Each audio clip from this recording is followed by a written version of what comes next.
ia ai telefon o le copycat. O ai tu atu o le copycat. O Satani. Tusi mai pe te o Satani. Ua fia ami o leona fo. O ilo e Satani o Yesu e fatu sa. O le leona o Yuta. O ia oso lo vo i Satani. Ma fia leona tangi. Ia mai whalo wai. Ia e whaale anga ina tangata masa ei mai. Lapa tai mai ia le apostolo Peteru. Au ole ta alo. Ile malaya Satani le au tala bo ue. O le malaya ta alo Satani ile aise tu la fon. Ile aise lau fodi. E te le fifiri fo i le taimi e tau ai. Ele tu ina mai fo i se taimi e te kolengi ai. Ele wala au mai fo i Satani. Ta pena o lea wa te whai te hape tau wina. E fusu le anga Satani. E whaatari tani. Se iwa ai mai. Ua e vai mai lava male ai so malosi. Ia o so wha i loa matatou. Ia wa ai tātou le au copycat. E toi o so wha ia tātou e Satani ma wha po oe. Le ia tatawan tātou wha tai tai ma muli ia Yesu. Ua e le ma whai e Satani. Ona wha to i la loina. Ia tali Yesu.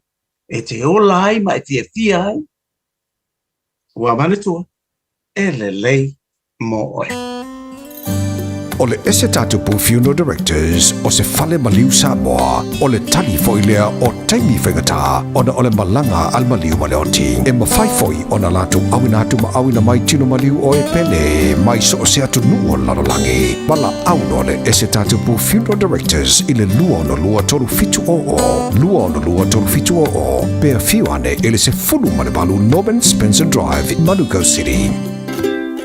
Talofa Samoa wa ule nei o kasu tialu a wale suia le ngila ura ule kio a eva mai ina se fudu lima iwa kolu a mo Radio Samoa vevela a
whaiuna awina tu telefon mai Samoa. Ona o le lango mai ale ofisa malanga o le ADS Travel. Telefoni o iwa, tolu iwa, lua o, whaselau. Tolu iwa, lua o, whaselau. O te fio e whatalo fwoi lo tātu mutunu o le tau alunga o le ngāruenga o le nei vā yaso, tala tau longa longa mai lo tātu mutunu o si mai alau whaafonga. Wa tā pāi nei ele maloa e la mai le mta ngāruenga le pāle mia ma le kāpeneta, se fesoa soani e le whaalaptonga o tu si tala ma le au whaasara lau a Samoa. I se tau mawhainga e tapena se ta iala, e whaatonu folau wai wheilo i ngā sui o le malo, ma ofisa whaasara lau. Wa talo sanga ina ia le pulenga o lea mtanga aluenga le malo se fina ngalo. O le Palestine ma le whaalaptonga o le Chores, po le Journalist Association of Samoa e ala lea se wheilo inga, e whaatala no ai lea fuafuanga, o se awa noa e watu ai se fina ngalo sui o le whaalaptonga, e fesoa soani ai le fausia o lea ta iala, po le Government Media Guide. I le ngā luenga whātu si talam whaasara lau le tātu utanu o lea wa ta otola na ta iala, wa lima ta ina ai le whaatinonga o le lātou ngā luenga, po le Media Code of Practice ma le Code of Ethics. O se ta iala e leso o na sosopo ai le whaatinonga o lea au nanga matomai, e peuna ua o uina i to tonu, o le University au a Samoa. I le ato ai le tausanga le nei o le lima se fulu tausanga, talu na whaatu ma whaavae le asosi, po le whaalaptonga o tu sitala ma le au whaasara lau o le tātu o tunu o le Chores.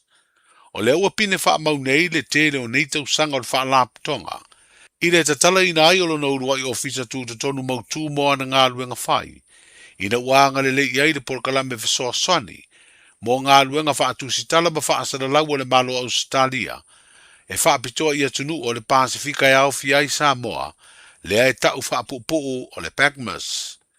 O le komisina mawalunga o le malo Australia i Samoa, le sunga ia Will Robinson, na sau noa e te tala le ofisa autu o le whaalaptonga, ma ia whaelo ai e tau o tele, le iai o se nofuanga le lei, e whaatino ai ngā ruenga mō lea to mai ma tautua i lo tātu utanu, a wai tā ua lea ngā ruenga i le sa i ili ma mata i tū ngā ruenga le malo.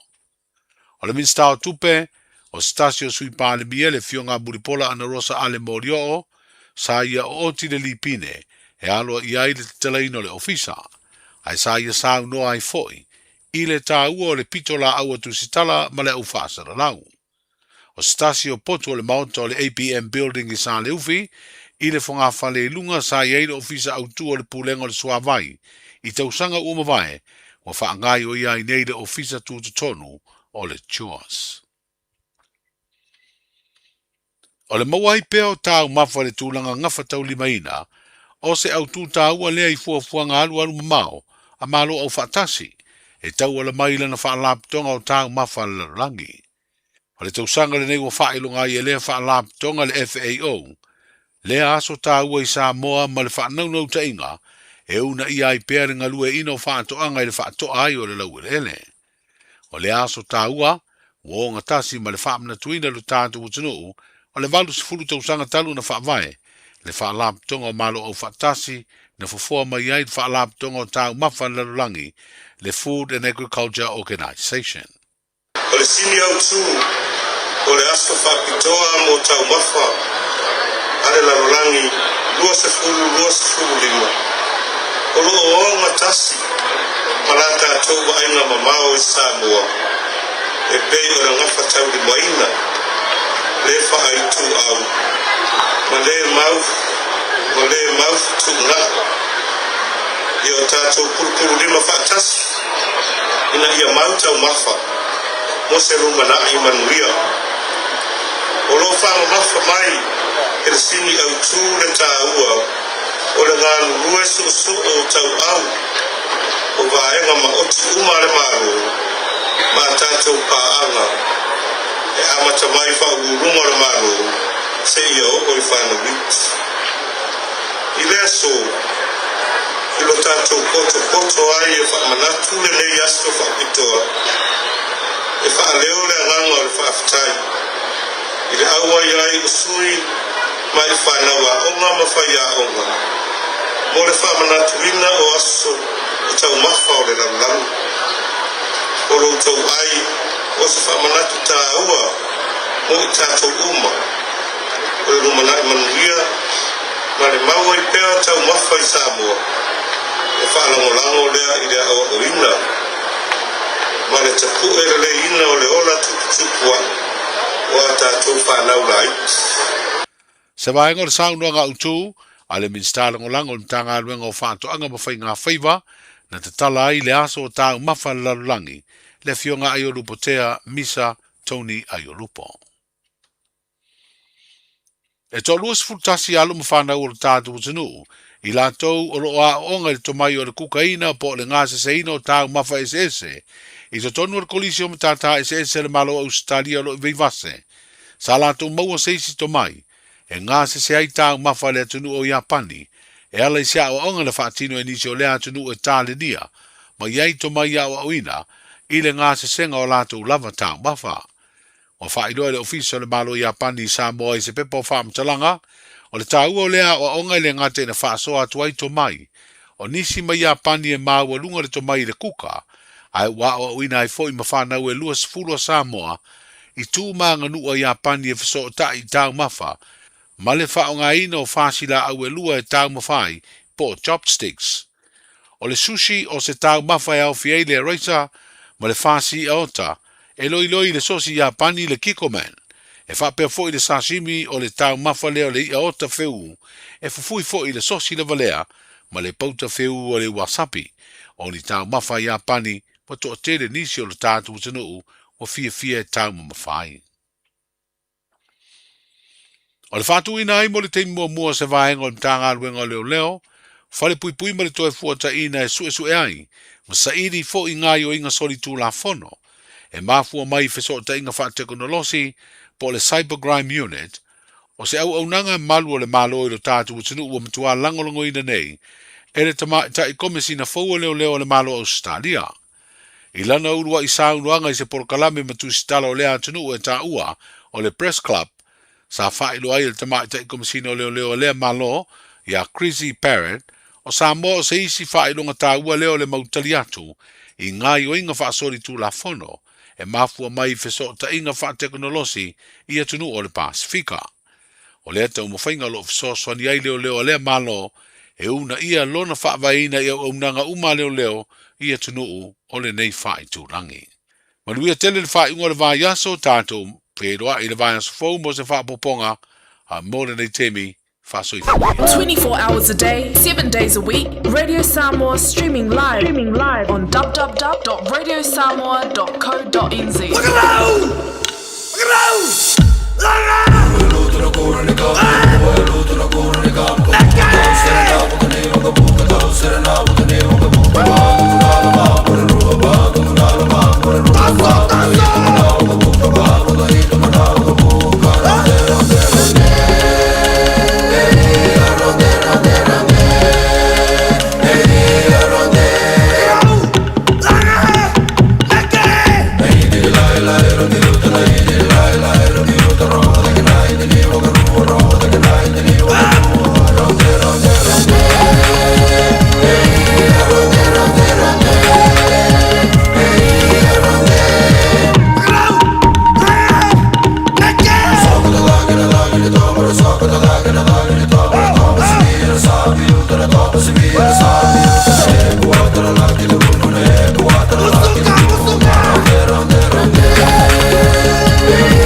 Now that's a comprehensive range, but the master heard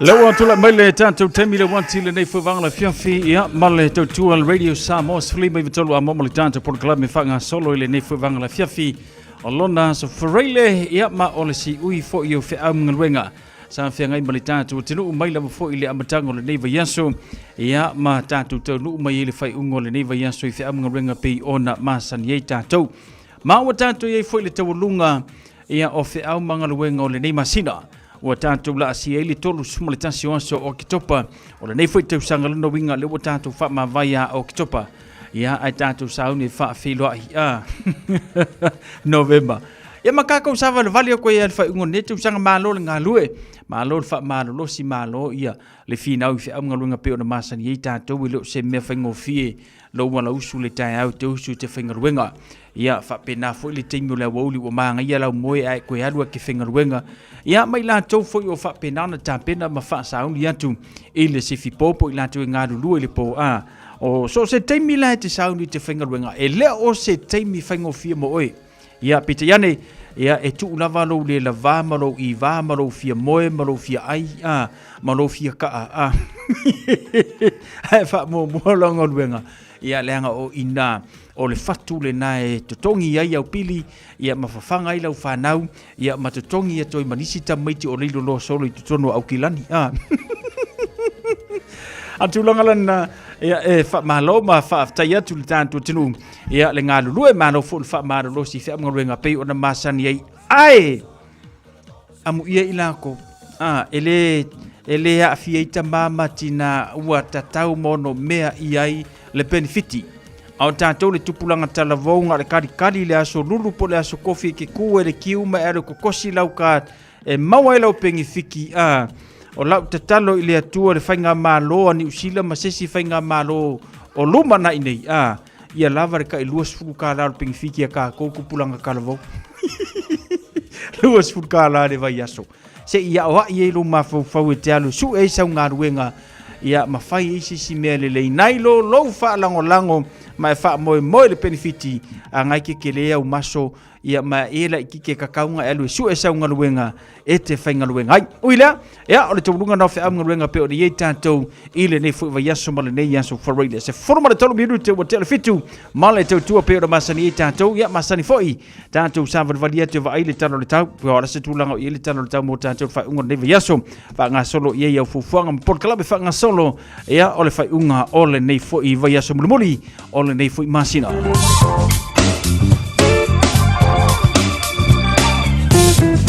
Lalai talo tamo tanto le report maro fisa vai tau yo kilani fanga solo ye ya fufuanga le ngata foi le por club fanga solo fai un deve ya solo na so freile pa pena foi le so ante house to na yo sanso ngo formula solo le wo tilo antila o singile ya le wo pia mai le tanto talo tamo tanto pe ona yai le nei foi ya so freile ile solo vai ya matango fie le tulanga le tamo tanto langi le talo tau ya mai lava foi le taiao na vai le matau le la le full mal fabi lute te ele valu le taiao ya na matua imana le talo tau pita ina ye ndi sivaenga ya sa tau malo lo silaiti tulanga o le savili ya mate oru va solo ne timunga pe ona ile talo tau mo tatou le so aso taiao le fa mawina se fulu ti fulu wiva tikiri lona vevela po lona mafanfana fa tulanga ina Alona malu mo tantou le aso antano fa mawina sfuru ma le lua tikiri lona winga la e faisina tau malu lu mo tantou le taimbo le taiao langi le lei fo le taimbo le talo tau mo tantou le aso antano ia inisi nu tutua o ile mai tawatu la to ulu va solo ni timunga ia manai savili man losio la afia le talo tau ia pe ona ia le report o le nei fo ia fiafi aso sa le famawina lona aso sa furu ma le valu lona mafana se furu ma le tasi lona maulalo pe ona iai langi le talo tamo tantou le aso sa se ia pa ia le aso ngafua sa uni sa fainga malanga mo le tantou tenu o Samoa le famai matango fia le talo tamo Samoa le nei fo ia fiafi ia po le nei aso freedom ma fa unga le vai aso luas furu ma le iwa tikri lona vevela fa tulangaina luas furu ma le lima lona maulalo pe ona iai ia le tulanga o le tamo Samoa pe fa penesa uni sa fainga malanga mo le tantou tenu o Samoa fai unga o le nei fo vai aso ua tanto iai le vai teimi o le whainga whaiva po i lato e fie whango ngota I so se bata whanga ia awa whaini ngali a tātolo iai ia la pata inga ia matulanga pe o na ira ngata I whalo le tātou tinu e au o na e sila fia I le whai unga le nei vai aso O nga tai fale o le tātou tinu au kilani se furu valu minute te le valu li tai asu o nga tai fale mo au kilani mau mari atu ile se furu marfa minute taliva ile poa na nei. O le no fanga o ne hunga whamawina luas fut 5 minute te asuma tasi ile tai au. Sua nga tai fale mau mari atu luas 5 minute tasi fuma le lua ile poa na nei. Ya le ngata foi lea whanga solo mai amatu le mano kau hets 5 minute. Tan sumartasi suar ngate fale mau mali atu ile 5 minute te sumartasi ile poa nane. Ole no fanga fa se enga muri wai pinti le fama winda se fruano minute tan le se sumartasi le tayao. Suar ngate fale 5 minute tan sumartasi le poa nane. Ia ole atu mau mali atu le ngate fale mo muri wai pinti pe ona yai. Fanga solo mai tatou ile kalenda whainga favor kalenda whainga favor lo no winga so se vaenga. E te anga iai o le amwhaina mausa wia se vanga nai o ngai kiaru ki whangoka ngai kiaru ki ka whao ia po o lou le iloa fo i whangoka po o lou le iloa fo i kale ofi o le mafuai ona le mausa wia alefa mai o nei langi le lei kalena whainga whaiva tai au aso sasonga fua mala asolua ia le whamalawanga le makua manga ia re tūlanga pe o nei le kalena whainga whaiva mō tātou i le whai unga neve aso seipa ia le asolua ole mai asofo. Tala na tau maranga te whalo le tātou o tenu ka lena o whainga whaiwa ripoti mai le ofisa wa ai tau iau kilani.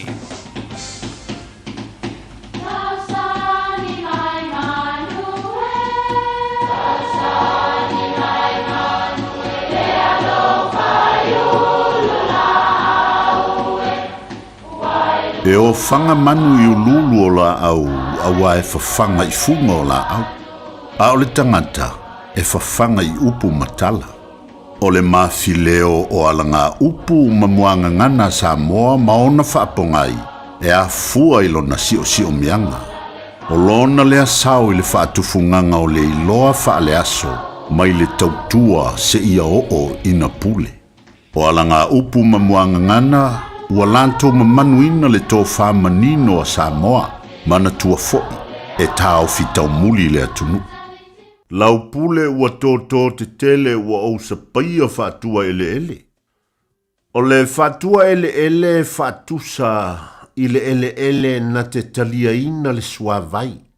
O upu e whaau ngā, e momori ai i se whaafitai o na o le teuteu ma le whaaloalo. Ma o lea ua talia whātua ele. Ele i manatua so mua o lea e si ilo na whale i le maunga. A o le nei ua e whaatino i lo utangata, ma ua mātou talis papaia whaatua ele. Whaafetai whaatupu, ua malia ele whaaloalo. Ia manuia lau whaasau.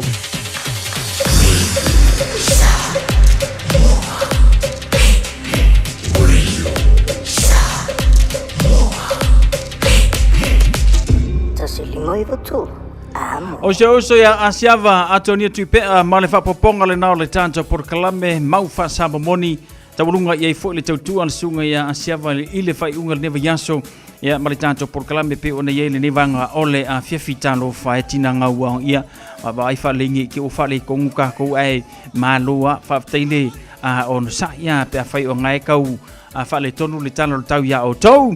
Ile nei fo ia fiafi Papa Smith missionary malor si fu manuia tasta tiva le mau mali tanto por kalame tina ngawang fa talo fatu le au pepe Yohane tinonga malor si fu manuia fa talo fatu fo ia Lucia pesamino filia malor si fu manuia tina ngawang alo fatu mo e malor nga dulue ile fai ungo fe am ngwenga ole nei fo I vayanso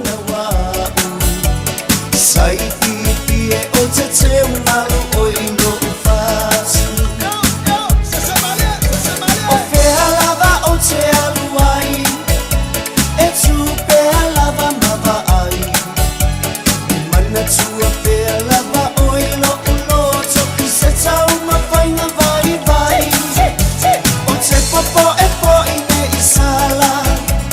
Sa utuma sa urangana ay unse pa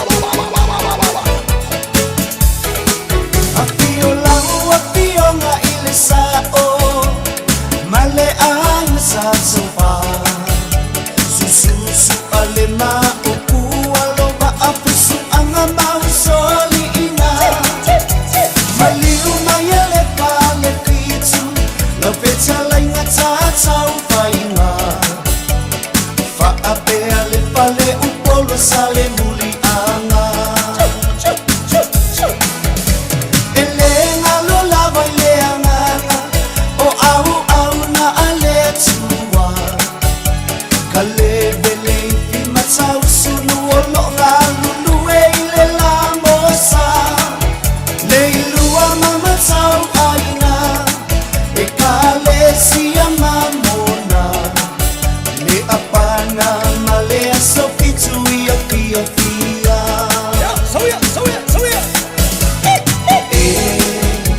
o te mi mitsalava sai ilo imoa o te tau ave o e waolo upa asino manga si o one pae pae malo vai e pei ole aisa ae pa a paolo ele maunga ole atua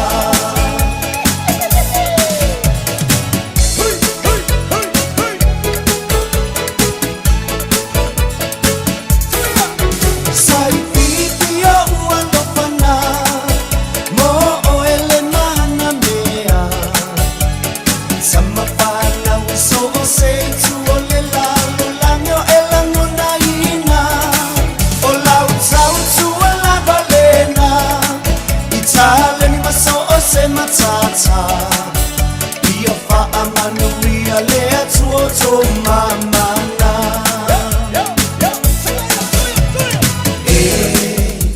o te mi mitsalava sai pipilo imoa o te tau ave o e waolo upa asino manga si o one pae pae malo vai e pei ole aisa ae fa a paolo ele maunga ole atua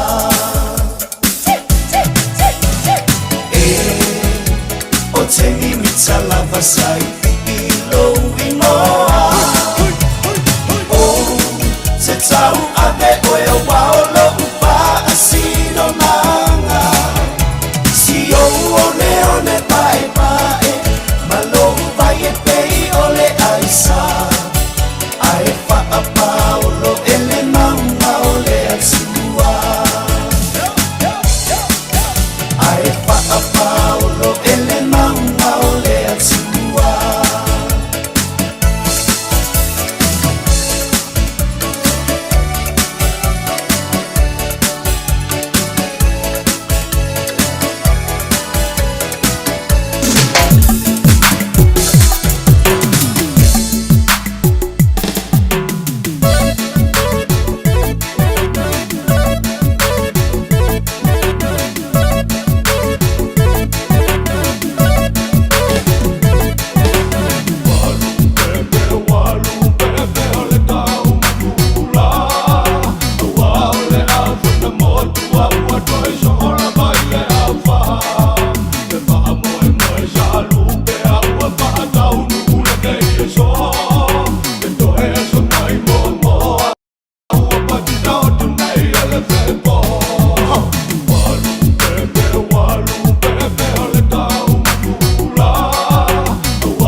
Nai fa fianga so floi mo le manava ngaruenga o le nei foi vai o le fiafi. Ya e tabulunga ia por kalambe fa nga solo le ngata foi le lo fita tunga por kalambe mai so ngaruenga pe ona e ala uso le tayao. Fatalo fantu se uso ya Yesu Yosu te ole mafuta mai lunga le tanto YouTube channel ma no se fumo uso. Pa mo ngalava ke ku maulo kama le lei io. Mauliko yese tu solo malole se fu maria Mauliko vatai le fata si mai quindi sa video e lungo le tanto YouTube channel le ngata foi lo le mai tai fo ma ia mele fo io la vatu mele fatel fata si mai ile nei fo ia fiafi male to al radio Samoa se furuli mai vatolu amo le ke va ia ma vidi mai le si ka le kula ulenga ngi ai pa mereka lang ngol ko inga ye kia upe fasika cooperating ek over yak ia ai fialu separate va yang ngali mai fenga ke ngafoi ka ko le ke ngi mau ka a fenga ke ngafoi mai orunga kongwa ile awala la papa le I mido mo fa ko nga ko nga fa ka cooperate ngangi le nga ela kala kali emergency awa fa le kongwa ya ka ua la ka ku ya miro mo avisa o ya ioi fa penge fo de la so fa raile ua le sa fa nga loku ile afia file ki nga o kalinga ile fa pu o ka vale ka cooperate last week ya ai me sili matawa ya ole maua lo saunga le mu mana tua e to tele la to sa le usita ia le tu la fono ia pe ona ia ngi me operate ole talongo le la kapi ia tato fia ia matato we e faali le tato lango le tato to Samoa awani ngalo ia te oe awani e solia le tu la fono mai to wino to telo ila tu Samaro vale lungo le awala onisi wo kukui lungo fale o ta vale ia onisi o sa fa ilumo afi o ta vale ia matulanga fa pena ia oisi wa kakala fai kokoa a fe punga mai e fa fofore le fa ia oisi wa ku ilano fa malama a ku a ko ale kingo le alu la ka vale e maka o kire sawa alu le ta vale maka o kire sawa a fa pe mai fa fonga mai o le la ta vale a ingi kanga ka fa pe nga wa mangingo ko fa for ka cooperate le va so le ka aru ka ko mani usila markiwi mangingo ala ko kumka o la ta vale le wa foto ino tawana itanga vai le lau pasisi wa le ai ama sisi kanga kai ese mai lau pasisi a fa pe tanga tolu ainga I o to lua o lau fa nau I po nisi o lau ainga ai ku la lo fa mala mor ka o le fa ko a punga mai fa le winga tala vol fa la akeloi ele ai se ma lo si o vai tau fi ai lo tino pe ai fa ali lo malo vale fo le ai sa fa fo mal fa malama o le ta vale lo fictor kelo kanga vai fa penga e ia le si tavale pe o sa mo len tupu mai le melia ko ka kala na fa ko o le vingi o hai ai ku ia ka el afunga o laki le sala lau da lo kai ngi fo vanit fa fonga le tunu ia o laki fo le so lier ka vale a to tele la tu number 1 ia la tu manua ia ono o le fa nga ina le o le mafau io e le tau fia ia ma tulanga fa pena ia lo walo fa ali lo lango ai man tua lo saunga le mu man tua au te soli ele tu la fono ele se tu la fono fo le la New Zealand a orona ta alo tatou ma a kiwi po le matematonga nga lu le ka savari le mola wala fa la la fu ele se tu la fono fa pena le se me alo no winga ai fa le tu langa le na ai fa fonga mai le pu au karinga au nge ko fa le menga nge ke wa sa se ka vale soli ko mo o lungo la wala ona fa le tonu ai le ma le manui ai tau ma fa ngalo ma tama fa na o ele la ka vale fa fonga mai o ye ni so la fa na po lo ai ngo fa tu langa le o ku mo fa le ka vale pe ngofo lungo la fir ka vale o alu lo ta vale o e fo ta vale fa nga fo ilo mandarini le si kai e ka ko e tātou te ta alo a ia mauti noa o yei lau saunga le mui vaenga le na.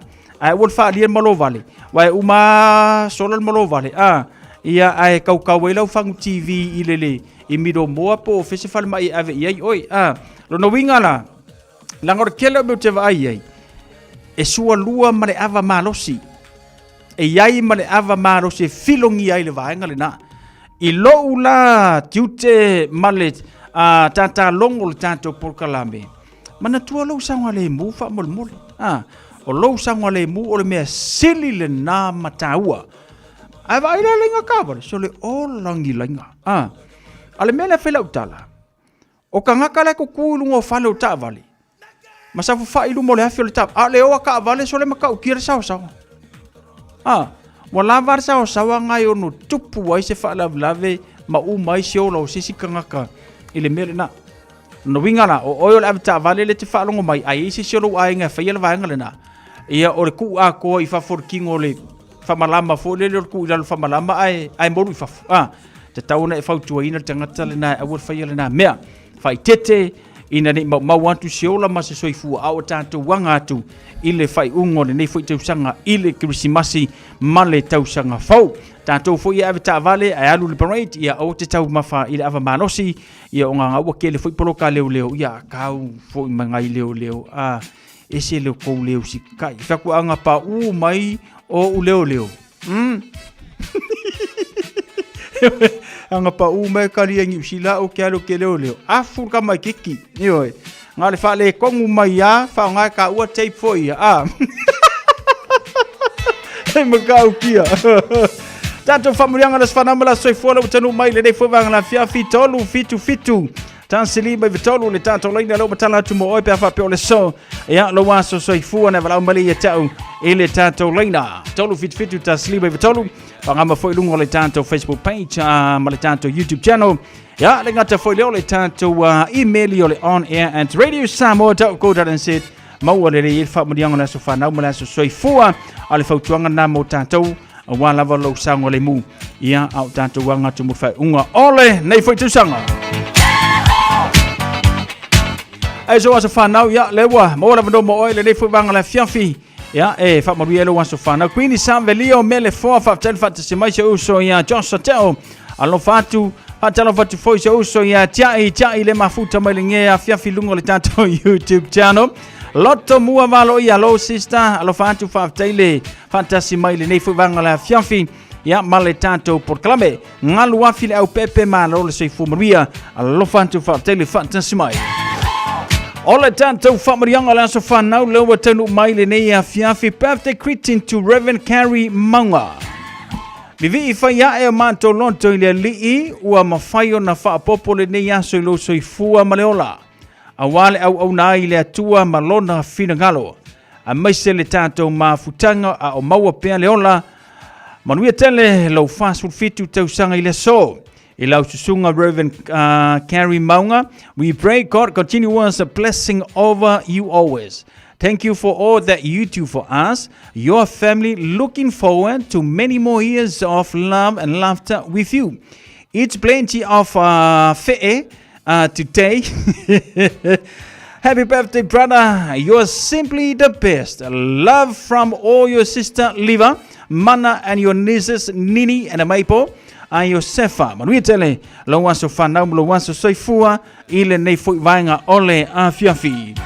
Tanto le no tomtala tumo oe mole famrianga la so fanau la so soifua, le nei foi vainga la fiafi ya a ole i famatafi le tanto por clame. Fantalo fantu Christopher Reisa malo so ifomuria fa taile fantasy mai ile nei foi vanga la fiafi malo foi le ngadu lue ia malo foi le fa malo lo si fa ngalwenga ole nei foi vayaso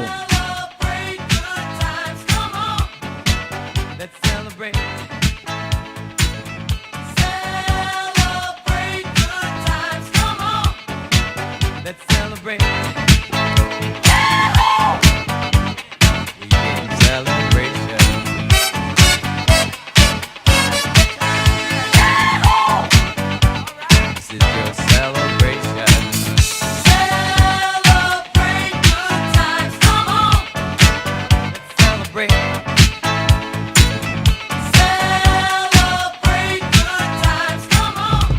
Beta Drive Doctors ile tau longa fa tau I mangele fa pea manrua o le vainga o so ngase pe amana o mia e fa tino e foi ma tui pui o le fa na witi o tui pui le COVID is flu river mo la to is flu on tau sanga malunga tu fa pea ma tui pui o le flu pala au telefoni lua lima fitu valu lima iva valu mo so no e fa tino ai nei au nanga o fisa fo mai mangele I taftafane o McDonald Amanrewa e taftafane o le faletusi po le public library Beta Drive Doctors Clinics Avia maua sosa Omega ka Ia maloi moa Omega ka Sabale tau mofie Omega ka Fili mai loile Omega ka Omega Cars, lua selau Cavendish Drive I Manukau po le telefoni o iwa lua fitu lima valu tasi lua Susu mai Manukau ne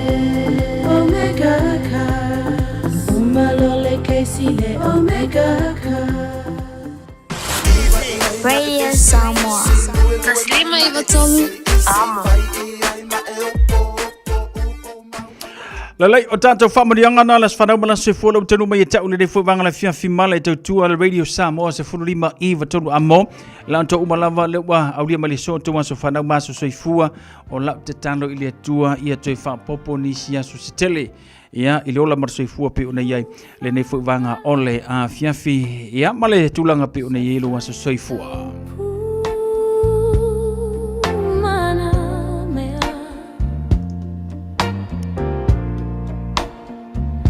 Wana oloi mata Sau suena ai So fia fiana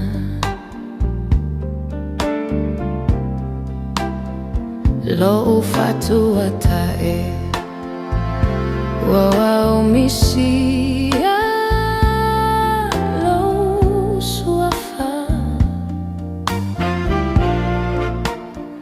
Lau pele moana O watasi lava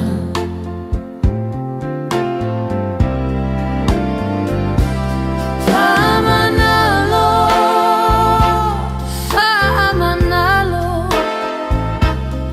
So ulenga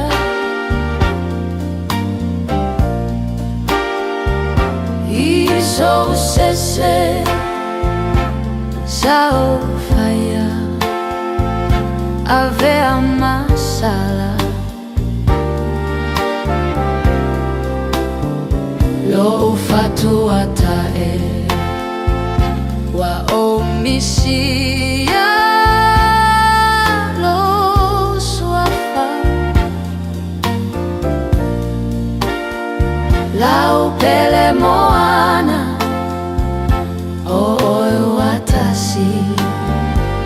Watasi lava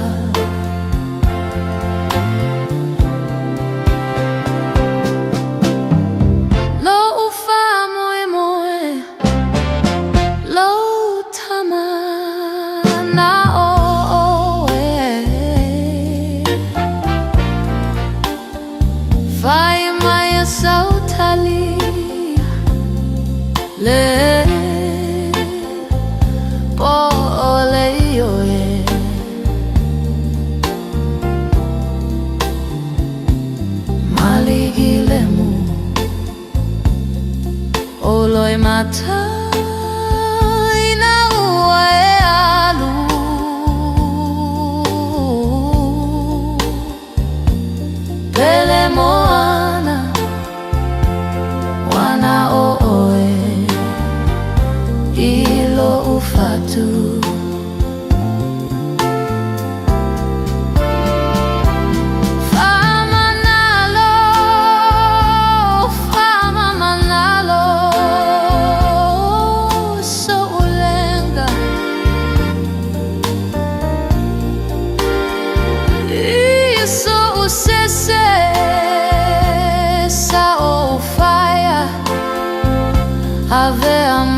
tolu a mo. Radio Samoa. Afia maua sosa Omega ka Diana knowing oa Omega ka Sabale tau mofie Omega ka Fili mai loile Omega ka Omega Cars, lua selau Diabetes Drive i Manukau. Pole telefoni o iwa lua fitu 5 tasi lua. Susu mai manukau ne Omega ka Umalole keisile Omega ka Beta Drive Doctors ile tau longa fa tau I mangele fa pea manrua. Ole va ainga o so singa se pe amana o mia. E fa tino e foi ma tui o le fa na witi. O tui la ko witi sfuluiva mo I la tau e sfuluan tau sanga malunga atu. Fa pea ma tui o le flu. Pala au telefoni lua 5 valu 5 iwa valu. Mo so no e fa tino ai nei au nanga. O fisa fa mai mangele I taftafane o McDonald. Amanrewa I taftafane o le Faletusi po le Public Library. Beta Drive Doctors Clinics. Malo soifua, o le siafufonga Samoa, Radio Samoa, tasilima iwatolu a mo. Se kia Radio Samoa. Pamanuia lo waso soifua lo tomua valo ia penfa pe o le masina le ni lo waso soifua. Tano ile atua ia fa popo ni sia se tele me se ni si te usanga stele ia mo oe ia maua I pel maftanga mala ainga. Kuini savelio wika ife aile pese kuini le kuini ole atatu le ta pese pe mai a na ia tatu fa silsilanga pe ona tanu ba ia tau le ni ia fina was 5 minuto tano valu. Ia ona tanu foi lo le tanto por kalame ile tanto por kalame masani ai. Ole tatalo mo oe pe ona masani ai.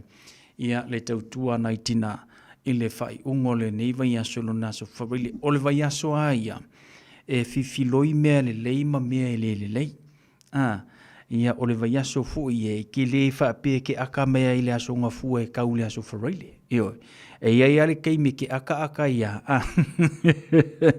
e fu le kai me fa o sofia e le fili marki apollo ia e fu isi kai me fu le e fatino mai e olo I mata lo fali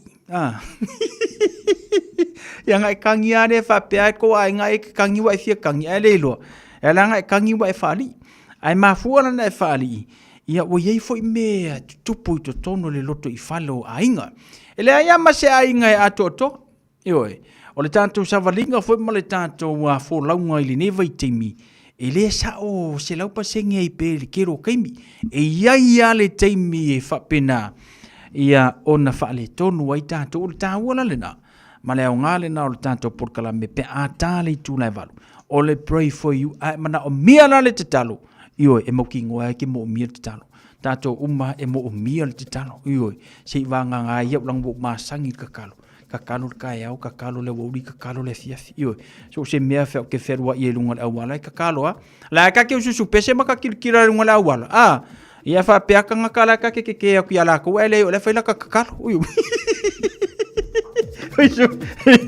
ale lo ala ka ke kakalo fa manguia ku ala ko ia pui la ko lunga awala io ia ia fuile nganga ole ku fuile dia la ko e ku mo le alu ka vale kilo aka fa le valinga ia la ko ala pisile le awala ia sa ve uangi le si ku le u sa ve uangi le si ku le u e ka fiola kala valor tanto por kalame na te talo mo oe ia le fufa te si mai nei tina ia mo tanto por kalame lo tolu va fusuanga ma lor se fu mruia fa tele fa te si mai nei fu vanga ole fi ole fa silanga mo ilanto uma e tupunga mai antala taina nofo ma ui mai tua tu inga mala tala taina e matafanga ulu tongia ya panta o lo alala I Samoa America Samoa ma so se tafor kelope ole a faia le tatou tala noanga lona lua faia le ile Church Illumina ke fai le numela toluanga ile 5 Teata 2 Row West Auckland a so luas formulaiva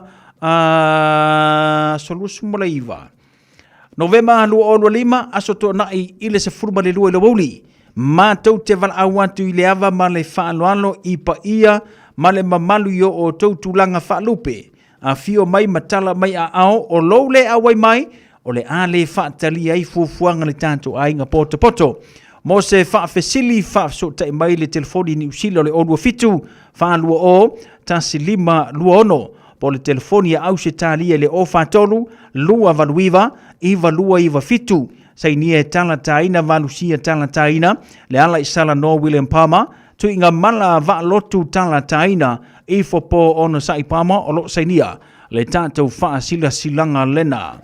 O le a whaia se whaaringa la el Pasifika matatau, pea po le malu whaia le i te puke o Tara Community Centre i le aso toa nai, se 5 Novema i le tāro se 5 le taiao. E mawhaio na whaisau la ei wha Samoa e whaali e lau pea, ia po o lau malu, mo nisi o wha batalanga wha sota mai se Brina Fale i le olua tasi, iwa ona tolu o tasi. Olua tasi, iwa ona tolu o tasi i le ava ma le whaanoalo. Maana ia fo ilali na whaaringa pea po lau malu. O ke alaku ai foi, uma foi o laku se i faisika ko kauvanga pea ngasu. Awane ngano saulo mingo le tusi o le songa, whaatasi ai ma le lolo mingo le vau filifili. E mau ai whaanu penga o Samoa i si sifon tutuila ma manua. O nisi o tala tu o Samoa, o ala ngā upu o le matafa yoi ala matai, i le whainga o le wha la velave pei o le wha poiponga, maliu o se o singo a inga. Fe sila wha inga o paolo, si i wha anoalo wha la nginga o le kale sia maratele, o le ngangana wha analonga, e fitu se fulu tā lalo na tau. Na le ofisa lava le Radio Samoa le tolu pā tolu ono Hopewell Avenue i Manukau e mawai. Mo nisi wha matalanga vala au le lua na lua tansi lima iwa tolu. Lua no lua tansi lima iwa tolu pe tanga iane i le shop Radio Samoa.co.nz te whai mai yeisau oka. E whamanatu antu i mafutanga ma au kirikiti uma le tātou whorutanga i le no whanga masani ngati o Tara e le aso lulu nei. Luas fumaleiva o Ketopa. Lua o lua lima i le awhole ono i le awhiawhi. Mo le tū whaina atu o pepa mo malae. Maua lava fo i le avanoa mo au kirikiti le i awai mai. I le tātou whonutanga mo mua e fia maua se malae. Ma na o mia le whaatu muina o le pepa le sitala. Ma totongi le sitala masani se lautala. Mo nisi wha fesili wha so tai nansi le olua tansi, olua tolu, o iwa tansi wha whaiva. Po o pe telo i le olua fitu, tolu valu tolu, ono whalua, wha fetai sola sa utawhianga, tai fono Auckland Pacific Kirikiti Association o Lotsainia. Le tanto wha sila silanga lena, i le nei fuwanga le fiofi. Wha sila silanga le fioanga sapu nawa i whale alili. O le a whata ia i maunga o le whaasaunga o ao ma le atu folasa, a wai whainga tā upa ia sausaunga tā Samoa. O oi o le au mamala, e tū manu a e lilia, e taliu fo i le tautai, a e popoe, a wā o lea ua ngā talitali le ngā teifale, ua loloma fo i le tai sua, a e fotu pule le tai o tumua, a e whaasino toru le nei whaasila silanga moalo matama whanau a le nei nu o sapu nawa i whale alili. Se i vai atu le susu mai o lau susunga li toi ina ma lou whale tua. Lau susunga li tei fono a meise o lupe wha lele o taulanga soifua. Ma fe oi o le tara le lei so se fanta whai taulanga. A wale a fifio o tapa au ma ainga o tamari fo i ma whaila aunga o tausi ma sa o ao ma tamaitai. Le ma losi o tonu a meise. Oni o tātou Paolo Maningafa, sa sau sema e mau, o le ato e whaia le isianga, i le aso tona i nei aso mō mua Novema, si le tai au, no fuanga e whaia ia le tuatusi o le o Tāhuhu Town Hall Community Centre, se fulu pa se fulu High Street o Tāhuhu lava. Wha mole, ia mana tō mai lau na whonga, e peo na tātou tala noine le tātou whono tanuai. Wha mole, u mai sau teitai, a wase talingo le tātou sua, mō le na aso male nganga whaanoalo, e iei le manatu maurunga o le laulau, o le a tātou a waifa atasi le aso taupoina, se o tātou sualau pule, ma se o tātou a la fosoa, a wale wha moe, o le ngaluenga o le whale a onga se o tātou nuu, ua amata fauseina, a walo ma whanau lalo vaua, a se o tātou nuu pele o sapunawa i whale alili. Mo nisi whamatalanga whaamamole whaafsotai male tātou telefoni le o lua tasi o valufitu, tasi tolu lua whao, po le o lua lima lua tasi valu iva tolu valu sai nia le nei fa sila silanga le lo lawa fono o le tatou nuu fa fetai. O le mamalu o matua uma o le masina va ia Sutton Park School o le ata oto ia upa ia ma mamalu Samoa. Ona o upa ia wa uma o na tofi. Ai fa sila sila atu le ava tele ma le fa noalo e te tawai. O le awhai le tatou fono i le aso tofi toris fulu o ki topa. Ora le masinga le wai kako korsu o yo anga ngafi wa pas pinko kako le wala aso korsu markas. Pas pinko na kamanga malo le anga il fono kako ama wa kwali puki o mesini ngama kau fa sila silanga tu malo si umbu fa to lo samo le mala fa pele pa ia o au fa lupenga iso se fanta faita ulanga i au kilani nei to lo na lava ai fa apitoa le nei vala au le pa ia so mato i tu malo o Paolo mangafa e malu ai le nei nuu tali tonu sa o tau maua se malo longa file mu i nei masina ua tuanai. Ai ua talo sanga o le a whaia le tātou fono i le aso sa nei, luo novema luo o lua lima, i le lawa tu tu la pou. Se fulu male lima Imri Avi Mangele, i le afa o le wha i le a fiafi. Mo le sila fia, e tau nuu le tātou au la ka pi fitu, mai sa mo i le aso valu o novema. Wha mole o le fitu o le malisi po le Maris 7 e whai ai lava tu masani i malanga mai Samoa o lo afifio mai e nisi o to o le tato i tu malo wha malo lo si mai o so tau finangalo maso mato manatu tato te whai ai se mea manatua to e tasi lava le ka le sia si o tato nuulea e ta oto le tusi talu sanga mo se fisosoani o i lava ilea ua faisi umi ae mana tua pea i ailo tātou nuu, ae sei mua lea mea, ua oso whafua sei mai.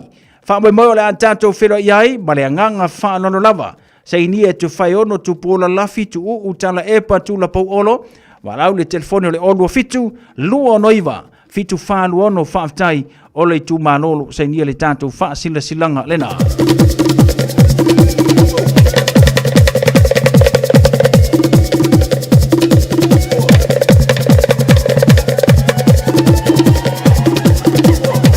Paula nana i fasil silanga lo tanu mai tau le ne fo vanga la fiafi male tau tu le radio Samoa se fulu lima i vatolu amo ina wata 5 minuta na tale o le valu le tanto por kalame o le tatalo mo oile ne ya fiafi ya male tanto tau tua pe o ne le tau tua le radio Samoa se fulu lima i vatolu amo male tanto por kalame pe o na masani ai ile ne fo vanga la fiafi awala ni ngalo ia ona au mai ia sawa manaonga mo le tanto por kalame le na o le tatalo mo e pe atale tu le valu ia pi ona yeli tautua na itina ia fiafi waso foreile o vaiaso te tasi lua tolu wa fusuanga malo si fumruia fantalo fatu fo ia peni amina ua leile ma ua malitanto por kalame tava e asianta malo si fumruia fa taile fa tasi mai ile nei fu vanga la fiafi fantalo fatu fonti alo fatu se uso fa taile fa tasi mai ile nei fu vanga la fiafi katinali pio leala so fu manuia katinali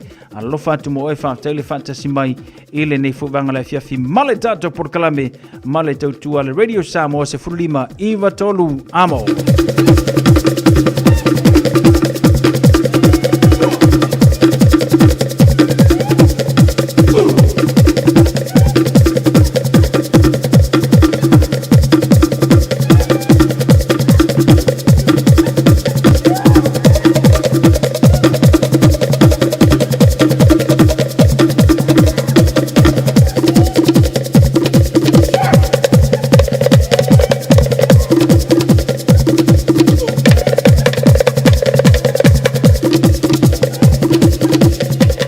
Ya lelai ola tani atu nei pese ya pe on mana o mai queenie ya sa velio le ia fiafio na se lo le tanto por kalame ya pe o masani ai ole tatalo mo e pe atale tu valu no wat tolu la fa minuto na talo le valu ole nei fu vanga le fiafi fatalo fatu ya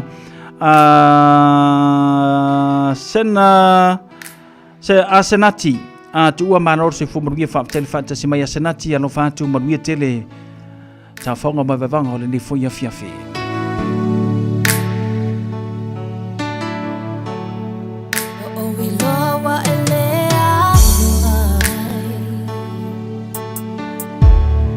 wa o i lo wa sui lauva ai a little too sao time is ataya e ua pongi sa ui lauva ai ua ngalo ya o e lo ua lofa ai ua ngalo la ta tau tonga po o lea e a saua masanga ua e lea mana ia ina ita po o ngā whea ea au se selo tawa ua mativa o langona te whiwa ai u whalinga po o ngā whea ea na o se se ai loa lofa ua mativa o ulangona wa o inu le ipu o ona he maulo ua lofa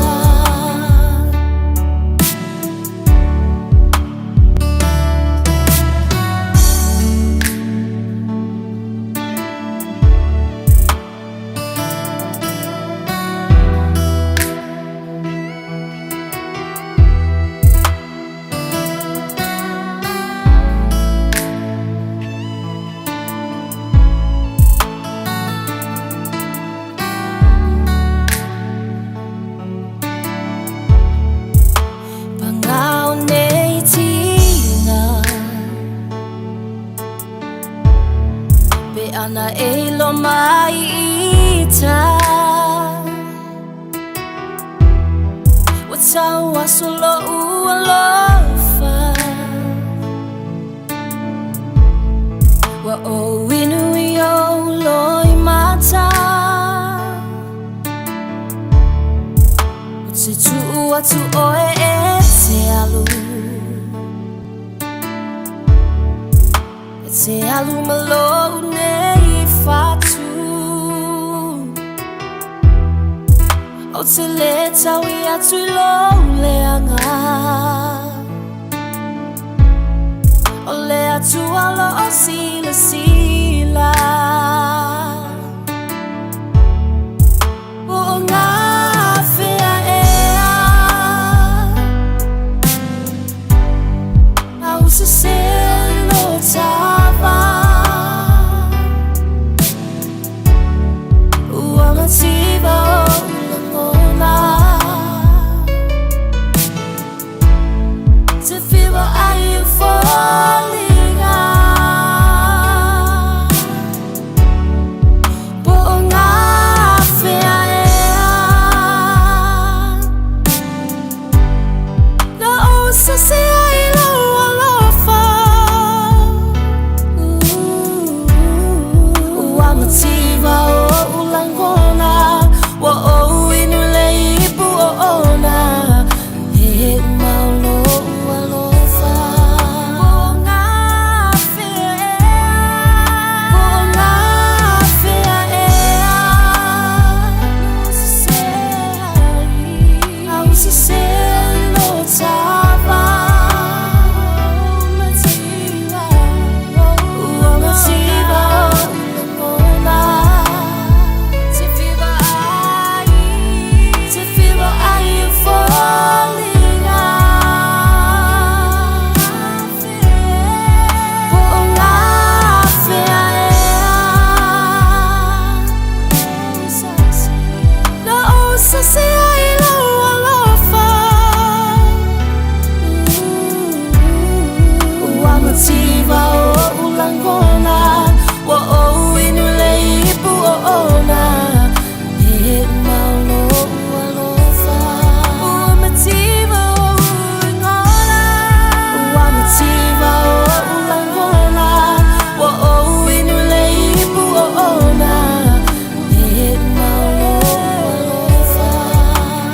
si fonga tango fiori te mai ya Senorita Manira ya madisi no fatunga mota taule ni fu bangala fiafi do tula barjatu temi tolu minute wa tele vadu te talo mo oyo si mai fa fonga le fo fata si mai nei tina Salome mitro moele ngata fo ile talo sanga se yuli politi wa toa wala tanto por clame le talo mo oyo nei fiafi si mai fa fonga. The Ryobi 18-volt 1 Plus window vacuum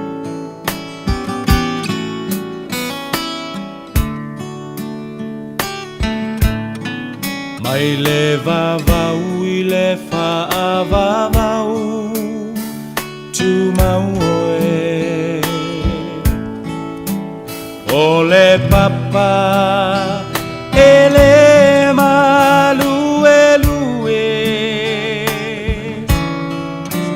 Lo uolo maualunga O te sao ai Mai le malosi o le itamai Mai le vavau I le whaavavau Tu mau oe O le papa e le malue lue Lo uolo maualunga o te sao ai Mai le malosi o le itamai Lo uanganga Whamanuma whawhetai O le atua o le vavau Na te umau oe Si ia e lo leo malanga Elelei, elelei oe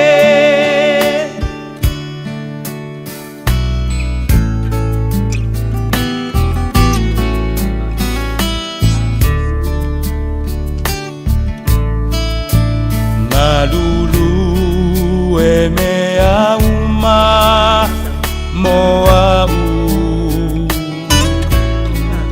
Silafia e ia o umanatu Le tua le maunga, le tua le vanu Bua bua pea O lo le lei mea uma Lo uanganga Whamanuma whawhetai O le atua o le vavau Na te umau oe Si ia e lo leo malanga Elelei, elelei oe Lo uanganga Whamanuma whawhetai O le atua o le vavau Na te umau oe Si ia e lo leo malanga Elelei, elelei oe Elelei, elelei oe Atalo fatu Samoa I lau whaafafonga anga le nia fiafi Whaamalo le soifua maua ma le langi mama o tātou au lia manuia mai le aso muli foi o le nei masina vi ia le atua lo na anga le lei whaatalo whaatu pa ia la silasi o le tātou atunu tai whaale anganga i a inga uma o lo o alo mai le au whaafofonga e o whaile nei polo kalame ma la tau polo kalame ia fiafi o aso walaile whaatalo whaapitoa atu foi i o tātou ta mama tina mātutua whaafetai po lo o tau so i fuata talo talitonu o le atua lava le tali o se whaafita o le uma i alo mai e Samoa mo le tātou polo kalame o le tatalo mo oi o sa alo me mitu moile nei Talofa ia o tarsanga se yuli politi watoa. Amene. Ma se fa poponga o le tātou polo kalame. O le tatalo mo oi. Kausanga. Tātou falata lata atu i lumo le etu wa le tatalo. Amene. Aleluia. Amu iele tangata ele sa vali le fifilinga ale a miuleanga. Ele tu foi o ele ala o yang sala ele no foi o ele no foi ta wemu. Ai no o ele tu la fono yova. Ma fo foi ele tu la fono. Ile au a to ma po o ye foi fa pe o le la au to ta fane o vaita. Yes. O mai ona foi ona la vata. Ele to ulu foi ona lau. Jesus. Amen. Ai manu ia foi me umana te fai ele fa pe o ya mi leanga. Ai pe o au pute o seito i lato ua le matangi o le mea lea. E le tutu wai o e ami o le anga le whamasnonga. E le tutu fui tangata sala e whapotutonga. O e ami o tonu wa sila fia Iova. Le ala o e ami o tonu. Ai whano lava le ala o e ami o le anga. Whaafitai le atua. I lau whapalipale. E ave ai i mātou mala au o lau whatoanga. I ta whatafa o vai tafi. E te whaasusuina ai i lau alofa. Ina ia o mātou malolo, manuia, ma fua mai i tau ese ele lei. Ia po le leanga. Amene. Awa, ele ai se me lilo i lau sila fanga. Whaau i lau au auna. Tina ia Salome le atua. Ia me se foi. Ia mole lau ngai na le upu whau ina lau. Fio me se foi le li ia sau le li fasala lau. O le radio Samoa. Ia whapea au. Ia le au na fine i le nei lava fiafita ina ia longo mali le whaafonga anga le tua. Ia whapea fo ia le wha sausaunga o le nei ia fiafi. Ia la mātou tau mawhainga e ala le suafo Yesu.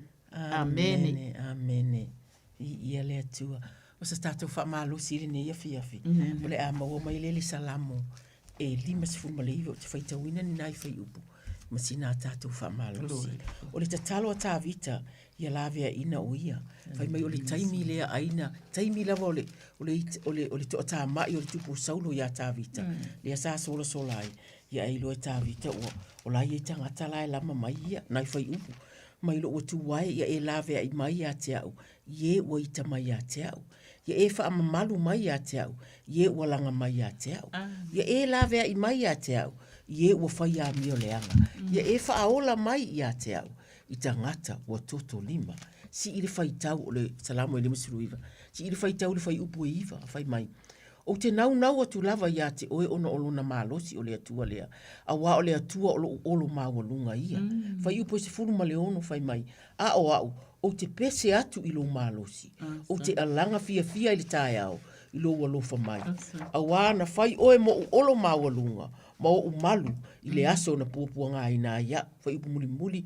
Lo malo sie o te whai pēsenga lava i a te oe a wā o le atua o lo olo mawalunga lea o le atua wā lofa mai i a te au o le matautia o le tangata vivi i a sanga Amen. o le tangata vivi i me mauana upu e maua le ngangana e vivi i ai ai tuli mata ile neia fiafi le tali atu la le a tāvita i mea ua whaalongo atu o la lafi mai o na fili e lama ia le whai mai ai le atua o lo umalosi pe le winga leo na natala o le atua o lo umalosi o te vaava ai o te mata o ia o lo uatua o te whaalango lango i ai le maua mai le whai upu e iwa ma le se fulu o le nei la lo langi o ka se vesi a eva ai le news le ngata New Zealand nei a o fafo atu fo ia pe ye sau pe ye angi fa mai ele ye sau o talo fai o i fo ia tu nu le na matua i malolo lava ile i fa talu ai nei o matu o malolo o matatu tau te iloa atu lava ai fa malusi mai ai lava la ta vita ia i tatou i taimi le ile ngolo mai ai ngolo le o o la ile nu e talani o le sami o taimi o fa ia e angi tonu mai lava le tua o loa yo matou tua ia e angi loa fa apet le o matou tua ai foi a makangia ka ko ia watai loa si o matou fale na aso o mea e ato ai o lauma ai lava si o tatama pe ua matua i saunga le uma lava matou o le winga ngala tala o ta vita la le le fai mai o le atua o le fai mai o le atua lo malosi fai upu iva le fai mai o te nau lava ia te oe ona o lona malosi a wa o le atua o lo mawalunga ia o a mea o lo tapa i ai i taimio o whainga tā o le olanga taimio ti ngā o tino ai maise ia i mātou o mātutua taimio o whaalawe whaafua se i te tupu mai taimio i vāfo i matangata i ai taimi ia po te a tātou ma taimi na o saunga le mū lava tātou au le winga o lau tala po ni upu e whai a tātou mawhau wha apena e a fia ai o tātou loto ia tātou loto ma o tātou wanganga ele whai upu le se fulu wono ma se fulu fitu le tā ua i tā vita o au te pese atu i lou malosi e angi mai le a wha e vivili mai le a wha ia e whai mai tā vita o te pese atu i lou malosi e whaapea o le tāe au e pese ai le ia tā vita o lona winga o se wha malosi mo i tātou e moni e whainga tā e moni e le whaingo fie ia saumasi ana ia whanau o a uma mea e whengai mai o ngā luenga e le whaingo fie a lai whai mai sau alu e tatalo ma whapena i tilo i tangata ia e pei o le fo la mate fa opopo atu ia e usu fo ina i pese o le pese e malosi ai o tātou tau loto fo ina ina whai o tātou la iti le tupu wa e nuu o le loto ta maiti o ka se tele o se wha manuianga ia i tātou ina ase o sa tātou manatua a fionga le atua peila o le pese ai tā vita o le winga lau tala e mauala na ngana e pese ai po le ale vividi mai o le afa a lai pese le tama o lai pese o lai vivi o lai lafi i lalo le olo le fai mai o le atua o lo atua lo na olo so po o lava lani ni fai ngata tātou te whea ngai o le atua o lo tātou olo o le atua o le tātou papa o le atua e ngā oi o iai e ngā oi o iai mea uma e pei e tali atu i le mamafa o le sau ni matangia o matangia mai tātou i whaalave ma whaale tonu o le olanga. Ia au mea ia le tali ai tā vita. O le winga lale na o le tātou whaamalosi le nei afi i taimi o tātou tatalo. Po o le a lava le whainga tatalo. Asanga, tatalo pea. Tatalo pea po le a lava. A whai ele o sua sau pese tatalo. Tatalo po le ale ti ngā tama o te leta tai o talia le mea lea tama. Pa i atu pa i ane pa i mai tama o lo whaamalosi mai lo loto. Asanga, sanga masau whaamalosi mai lo loto whaatu lai mai lo loto. Ina ia po le ale whainga tā mai o mea ia tate whaalongo ma ai ati ai. A o lea lava e lata mai lea tua. Ia tātou mafutanga i le matautia. Wa o le mea lava lea tau ai tā vita. Ona o le vāwala lata o lana mafutanga ma lea tua. A vāwala lata le tātou mafuta i lea tua. E whaingo fie ona tātou o i ta maae ia whaafufonga mai. Ta maae o au fo i whaafufonga mai. Ta maae o au fo i whaafufonga mai. Pi o sia tātou whaamalosi whaingo vai atu lea i nei te ua le umi. A o le winga lava le nā. Po le ale vivesi mai o whainga tā. Ia tātou tali lava i le tatalo ma le vivi. Asanga. O le tatalo ma le vivi. O le tatalo ma le vivi. Ia o le tātou whaamalosi le nā tātou whaape o tā vita whai mai. O te pese atu i lo malosi. O te alanga fia i le tae au. I lo walofa mai, a wana fai, oe mo olo mawalunga, mo umalu le aso na pua ngā ina ai. Lo umalo sia o te fai pesenga lava i ate oe, a wā o le atua olo mawalunga lea, o le atua, wā lofa mai a te au, ia o le tātou wha malo si le nā, ia o lea fo iwa, o te tala atu laina, ia wha malo lava. Praise God. Kausanga. Ia whaatalo whaatu tātou wala aulunga le laina. Sauno mai? Talofa? Whaatalo whaatu ia te urua whatua. Talofa whaau. Talo mema. Tātanga. Oka. E mauarunga ni ingo le atua le whanongo atu. Te talo a mato nei a siasi e maisio. Whamaru si au tu swa ia. Oka vivi e te loto wal mafofau. Ia te urua so o wa ai o le atua. Leva ia so uma vai ia so uma nei fo te talo. Ia lava le atua o tātou lia fondei aso fo te talo ke na masani ai. Ia o mana o ngā masani lava silo umatua. O le masina nei ula audia. O le masina naro o watu whanau ato ino o watu suru a. O ka le telo nei tau sanga vivi ia i le atua. Telo nei tau sanga e. La audia manuia. Ia lava le atua. Ia a o mana onga. A o whanau o e mamau mai la tarata mai. Ia mantua lava le talo. Vai se o mato aiga uma lava. Le tau lau lau atu o tira fia le atua mea uma lava. Mai se fo te todo mato i kale isia. No mato ngaru e a fai so i kale isia lai whanau. O no ngaru rue i fo i datou. Ia au ua matu tua ua yeiti i gam whaigata. Mere ua yeite tau le fwoi whanau o taniga. Pea ua whane tonu ai ma mata i mageto lava tira ia mana o mia lava talo tau sanga. E ia fiasi sa rove. Whakone mone no wava mana o mi ngau tau ai. Ia sanga. Aleluia. E lo fale atua ia te oi. Aleluia. Aleluia. Fai mai salamo ono suma fa. Le atuai. Ia e whaafonga mai i lau tatalo. Aleluia. Aleluia. Amene. Fai mai. Ia e leo mai i lo uola. Aleluia. Io e whaafonga le tatalo. To e leo mai lo soifua. Whakitaita pa. Fai mai. Ia le matau i le waita mai. Aleluia. Aleluia. Ia ele na ntangata ita e ate oi. A le fili ma me ese o mai ma fa mai. Tau ma fai fa mai. A le fai mai. Ia e na tia au. Aleluia. Aleluia.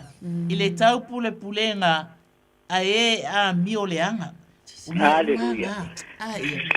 O wa foi o tangata o le tua. E ka pule asa kan. Yes. O fai sa kan e fa o atu me fainta ai le failanga o o tangata o le tua. Mi ia o tapa. O le no fo alo i so o se tu o le la rolangi. Wa talo si ele neitina. Aleluia. Ia so fai so o a nene lo mata tuma. O e o inga luenga le tua. Aleluia. O e o lo fe mai au manga luenga ia tu o lo o latu o mawai. O le whanau o e mātutua. Se o atu se o au pito i titi ua mātua tantonina o ola le a inga le nei. Aleluia, wa tupu le a inga le nei. Ia le atua whaftai fo iona o tausanga o e fuai ia te ia. Aleluia. Ia e loa ai whaftai tele ata mā. Ia o Yesu whaftai. Ia wa e loa ai o sitina na aba i ona mātua. Aleluia, aleluia. Ua o e fionga. Ia vai matua o na whaaleba ina i leo aso le soifua. Aleluia. Ia o te ma le alo ma le ngangpa. Ia te whawhia o loto. Aulia fo ia le aso lona soifua. Te whapopo ina ia i aso lona soifua. Aleluia. Whawhia atili e la ufio. Le malama lama. Le manu ia. Aleluia. Tamai te amaya ia i tala matango fie mai le whanau. Amene. Moli maua. Ele ngata i lea, o inisi o ia o onga, atunu ese o lo o iai, lea tua. Aleluia. E ele tari tonunga, Wa e saunia a wala e whapinan fe so o tai mai ai e whai mawhiawhianga o lona loto. Aleluia. A Whaafitai wa mātou tapa. loa foi. O sitina e whia i ate oi. Aleluia. Lea tua e fe so o tai atu i ate oi ona o lana whanau. Malava mauna a Aleluia. inga sunga le whawhianga inga. Lea tua mare e kalesia. Aleluia. E le Ia o mawhai ona tama. ngalo i ate ia. Ia lo mātou atua o e mātutua le kalesia. Aleluia. Ia o Amene, o tama. ta mama tina mātutua. Ele ngatu Whaafitai, fo ilea ia. whaafitai. Ole e kalesia uma se yo ai tu se o pito i titi. Ia o Ele tama. ngalo ila vala au. Aleluia. Ia ai mātou te tutu whaatasi atu ai. Ia luma ila mātou te talo ele ni fia fifa mole laba tama. E ala ilo suafa Yesu. Aleluia. Amen. Ia o Yesu. Amene whaau. Ia. Whaafitai mo le talo. Whaatumu le utu le tua. I o rua fofonga ma rua kanga. Whaamana le alo le talo. Gefo i o ra awatu te ia fiat. Whaamanuia le tua e ate urua. O whanua ma alo si tiro loto a nganga ma whauwhau. Ia stay fo i ra fo i atua i ai. Whaatau no man manuia saunga le muwhi i doa. Whanau ma ainga i whare. Ia le ali, manua fo le weekend. Ia le alo atu i lo waso soifua. Ia, hei no ai pia. Ia. No ma le atua talo. Ia, Ia. Whaasoifua. Praise God. Whaatalo whaatu i wala au i le leina mālole o nasai. Talofa. Talofa ulungia. Tai lava mole avanoa. Ia o le wala au o tulava stoina. Ia. O le na mia lava se talo. Me masani lava. Pino. O vai o lo tua. O tau au. Ia o umata. Ia pape vo sia panau. Wai umman mia nga ruenga salara se murianga e. Ia Christian yang onga wa umala na onga. Ia Monica po isapia ngai mga ruenga. Ia mai se le lautiele o le mapanau o lo nopo i meo lo ia. Ia mga mia lava se talo mo la tau. Ia o talatu le ale te tama. Malo lumia. Malo talo fai mai. A fai o la tala o tispa ia po se taimi. Anu le salamo e ono lua le lau fai tahoni nai fai upu. Fai mai le o tā vita fai mai. E moni lo uanga ngai te whaalo longo lava i luma o le atua. A wae mai a te oe lava lo ufa moe moe. E moni lava o ia lo upapa. Ma lo ufa o la tanga. O lo olo mawalunga. E le whaangai e ina o lo o i le atua lo o la tanga. Ma lo umamalu. O lo papa malosi ma lo umalu. O lo o i le atua ia. Ia le atua ta itele nei whaaya ia mai le atua. Io va au mātou ta mātou te o atu, masi atu. Unungia ma le au a inga atua le atua. A mata mai a te ia. Ta itai o si ona a inga ti ngā o le tino e whaima. Whea ngai mai ia i le vai aso le atua. E mātou te tatalo. Mātou te wha malosi i a te ia. E ala ia ua fionga le atua e. Ioe e uina ti ngā a olo nau nau pea. Ia nau atu pea le atua. E tatalo pea ma ta uta uatu i taimi uma. Wha au popo atu i ai mātou tatalo. Le malosi e fia maua e tūla i ai. Le malosi e fia maua e ngā o i ai. Ini fe au olo o whai e ia i le nei vai taimi o lona soifua le atua. Ia e mai se lava.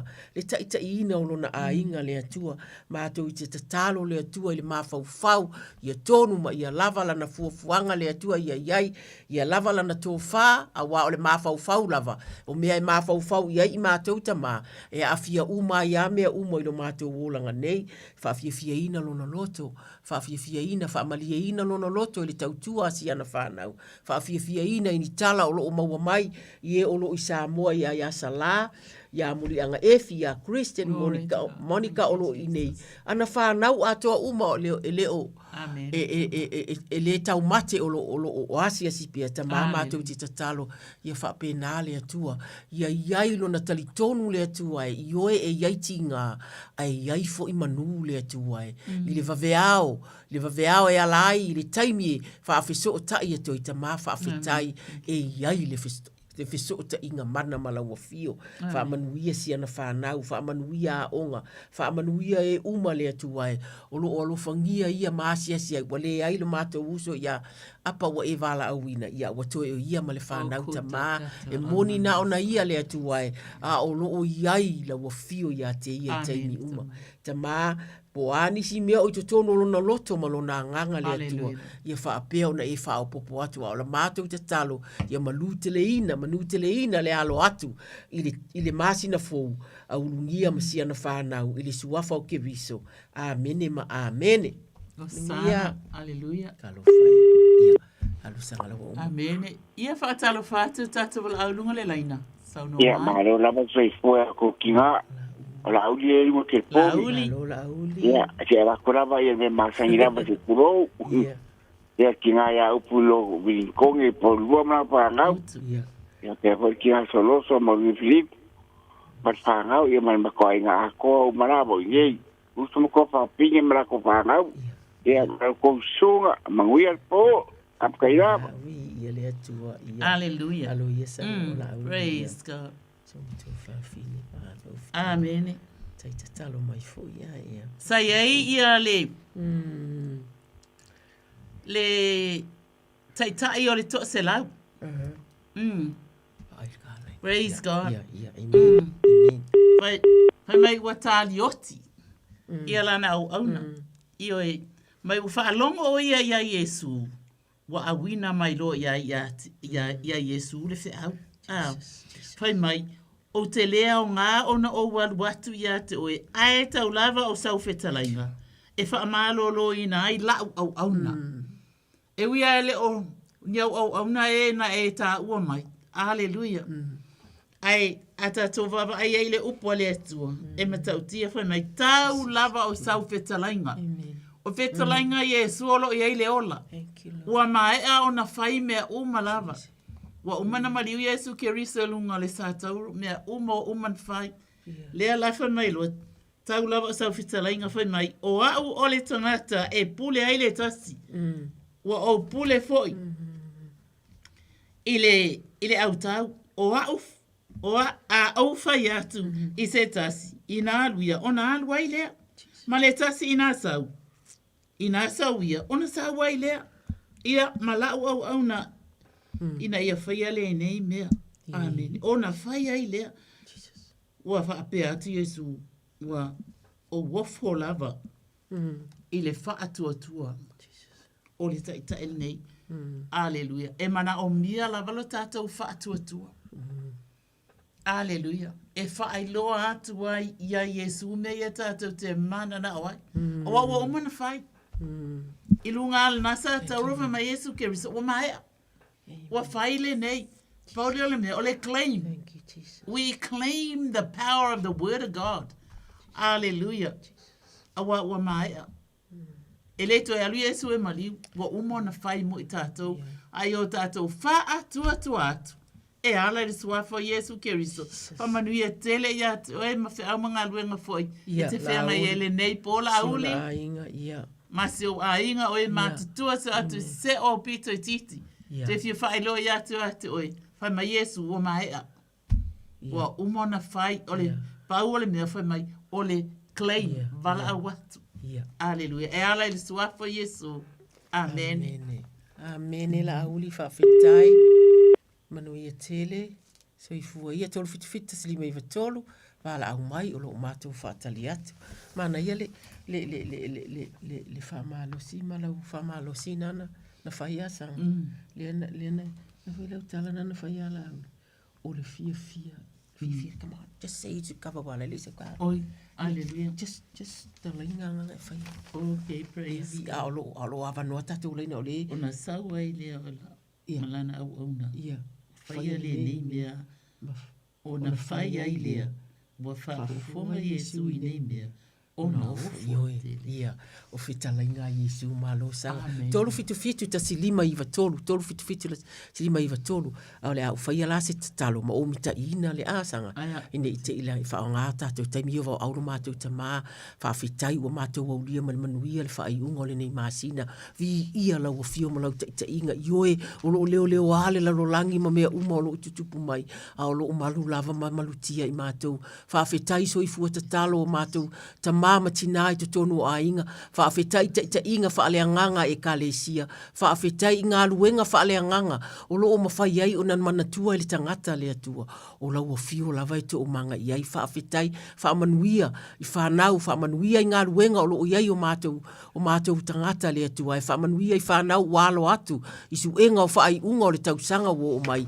vi ia la o fio ta ma fa afetai mo fa ia onga e ui ina uti ma tele fa afita uli o lo iai le lava a o lo o maua lava ya na ya mato fa nau le atua a o onga le atua fa afetai mo o lato au loto e kalesia e o lo fa atasi atu iai o lo maua hai le fa le nganga ma le fa maloti ya i lato i le taimi ma le taimi le atua fa manuia fa nau fa manuia matua fa manuia i tangata matutua le atua lato e kalesia o lato mafutanga fellowship le atua taimi o mai fa atasi ai ia faile ma lato taimi fia le atua e vivi ai ma mau ai fo ile si malo si fo vi ia la o fio o se tatalo le mo le nei taimi ono ke riso amene tolu fitu ta sidi mai va tolu pe i nei te i ngalo ya te oi ia po ai oi lunga le social media a fa ia si lunga social media pe ia ngi la ko ni la to mana ia tu ia sawe e fa ai lo mai ya mato ia ala tu ia sanga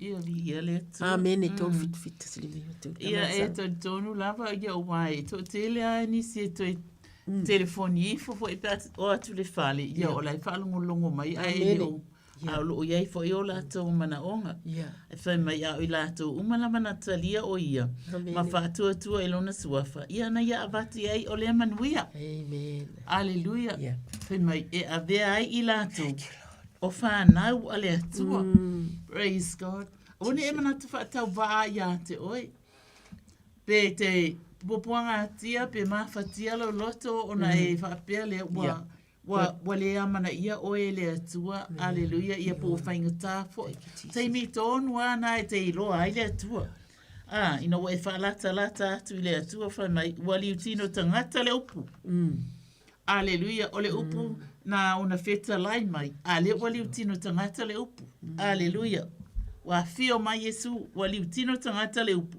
sa mau fo i o ia mai tatou na matou mata fo i lona mamalu o le mamalu lava lea o le alo e to atasi o le tama amen e matautia le alofa o le atua le aise anga sala le aise mai ele malolo praise God pa mai ilunga lava o le nasa tauro amen e fa mai iana ta fetoto mai ai mai lona au se o atu ile alofi ona a au alleluia praise God I fitsa life mai alia mai wa faile nei mo o mamato thank you Jesus wa fai mo itato uma alleluia e se le alofa ele ai se alofa e tusa male nei alofa tu ina mai e yalo na ola e su ya e tato ya ai mai se foi oka se sila fanga mamana male mamalu male paia male alofa tu no le tua au mai elo Natalie ina ia tato mawar saltonga mawar falfaninga manatua wala talo na to e fio mai e ala sua for Yesu amen atalo fatu vala awele laina sa no mai Fakalo fakude. Talo fale a. Alo. Malili. Ya. Askai mo wa koru wa ngoni ngi kula ka ko ko kalame. Ibi ele atua. Mene. Ya vi ale di nga. Kan ya kusulur kingolo. Tai lava. Ma wala manguia mal soi fu la le ya ke ko farko. Ya fa kai mo kar sanga sa ku inga ku foi. Aba o ingo misi vai so le arva so ku yo fa kai mo kar sanga sa ku inga ku sa moria Hoi morning ai inga ia mai tua. O ainga. Ia, o leo le kakalo amale. Kal sang ingol ka ko pol kalame ake o ko farkua. Ia, o se kakalo mo maua wa fa mangwe inga fo ele ko uia nga afia mai or kingo. Ia alo awo mai pel ma lo siro nga lo fa malonga ngrei ai mai se fo ol fa nga usava pe un kuinga. Mi ia ya le ri. Ia ko ku pel kal sanga ngi ko inga. Ia se kakalo mo a uma si au ainga. E isi ko finge le lo wurin konge. Male ko lua ya lisaki. Ia o fa fo ia mai se fo i o le kinga makua ya mela kai freilin. Ia ele nga ka fo idea. Ia o si ko finge sa mo malang fa ngau fa pe fo isi o yurianga ringo.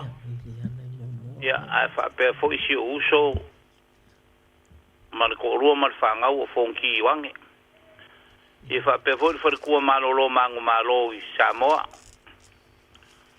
Ia ele nga ka idea.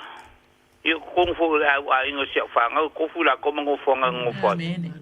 Kalo aku ka ko mafka ngalo fangia se kalo mo ila ko.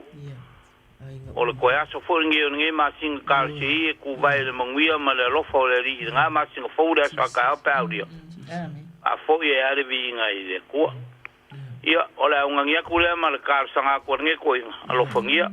Amen. Pa fitai. Whawhitai whamalole au, whamalo talo whalili. O le nau tele o tā vita i lea tua whai mailana, salamo. O lea tau te le mea leo le nau. Lea tua ai o lo ua tua lava oe. O te ala sa ili i ate oe. Ua fia inu lo ua nganga i ate oe. Ua o matuana una watu i ate oe le nuu nau mati. E lai loa ai, e le aini vai. Ia o i loa lo malosi ma lo mamalu. E pei ona o i loa oe i le malu malu. A wā o lo ua lofa e siri ona le lei lea i le ola. O te vivi i atu lava i ate o i o lau nukto. Hio wau au la mātou ta maa. Nau ta inga nā. O le nei ta maa ma le nei tina le atua e vala au mai pēa lava pēa. Mō le a inga le atua. Lea ua e whēta lai a ua fionga le atua. I le nau pe o na e whao ngā ina mai tā vita le atua. E whai ma whaata ita inga ia i mātou. Wha whetai. Whai mai ua iai la e maua lava le mālosi o lo maua. E iai tinga a o lo. O lo iai le malausi, o lo na winga, o lo iai le pese i tutono le ainga, o lo iai lava le tatalo i taimi uma, o lo iai le alofa e maua le manuia le atua, e alofa ngia, e wha ape nā foi i le vala au mai ma tau mai sia la whanau ma le ainga ta mā, ua iou luma uma le atua o lātou suafa. Mea o lo ono nofo ai ma au mawai le atua, vi ia la ua fiu. E moi, e pei ona nau e vala au mai e tatalo, wha ape nā, o le nau lava le nā o le tangata i la ua fiu, ai se a wai loa o la wafio le atua. Ta mā pa i atu, pa i ane, pa i fo asia si atu i Samoa le atu wai, i le tua fafine o lo i Samoa i a Juliana, asia si atu fona ti o ane le atu wai. Pa i atu, pa i ane, po o alava ni mea o lo fia afa ato to ina o le malosi o le tangata o wale tau tua le atu wai. Ia wha apea o na e wha popo atu, le atali pele i a le roi le atu wai, o lo tupu pea i o la atu luma. Ia le neita mai titi le atua. O lo o pongi e so uma le atua e. Ma faa manu yanga ona grandparents. Si ona tua fafine faa fau i Wellington e malisati. Ia o me o le tina ya mela i Graylin. Ia o le umana tau atu Juliana. Ia maisi uma e tau ia ila uata ma le atua asi faa ai roa le atua e. Fitala no a i po taimi o telefoni le atua. Fe avea i lo walofa ma le faa fetai. O lo vi inga lea le pese ai tā vita. Fai mai tā vita e nau atu lava ia te oe o wa o la wafiolo na malusi. Wa o le atua o lo na olo mawalunga. E la lafi ai e iloa le mea e la lafi ai e la lafi au fionga. E lafi au fionga le atua e vivi au fionga. E ta talo le pongi sa, ta talo fo i le malama. E ave le whaafitai ma le vi inga i le wafio ta maa. Ne i mātou le a ua mai a uma. Ai mātou te talo wha popo ni mea ua misi i le mātou te talo. Ai whaamanuia ia lili le whaletua. Tausi le atua e. A wale tausi ngau a inga i o le te talo le ta maa. O no le suwafo ke riso le mātou wali. Amene ma amene. Amene ma amene. Mahalo le au. Ia e mamoria kule nganga whawhkai a ki o kua ku sa pua ka sanga moria ni ngai kula. E ai se masalo loko. Wa o ko moria fo ni ngai a inga mar whangau. Inu mo le kua ka sanga a laku i o lenga fia maua se. So swangi. A la mako kakalo. Ia lo fangia de kua ngai po pe a mai al ka ko pol kalame. Ko e fo i mau kamalawa. Ia whala o lao le kua pe o le ala. Ia whakaunguinga man manguia. Ia. I le lofa mnonganga le ka ko ria ile so fo le so mo le masinga pulu markas ia a o ma ulunga pele ma o inga le masinga lo ko so fu mo yo le fa kai de muria ku ngai ku le ainga dai lava le au ku ngai po ia aleluia ai fa ko fa so ia banuia tele so fu ia aleluia sanga ia fa talo fa malole on sai il tatu bola ulunga le laina samo ia ya faiga nise malolo nise ya malo fo ya se ugo fo le chua ya malo on sai malo fo so le mas manguia na kuma kanga fo ngia fiafi ya lo fo le chua si ese ya le fai si ma fitatu fo tatu talo thank you ya ava tu fo ya e fo inicia pa na u pepe ni le wa tu choi malo si i wa tu pere tatu wari i whaola o ia mwhai mea uma whai wawenga o ia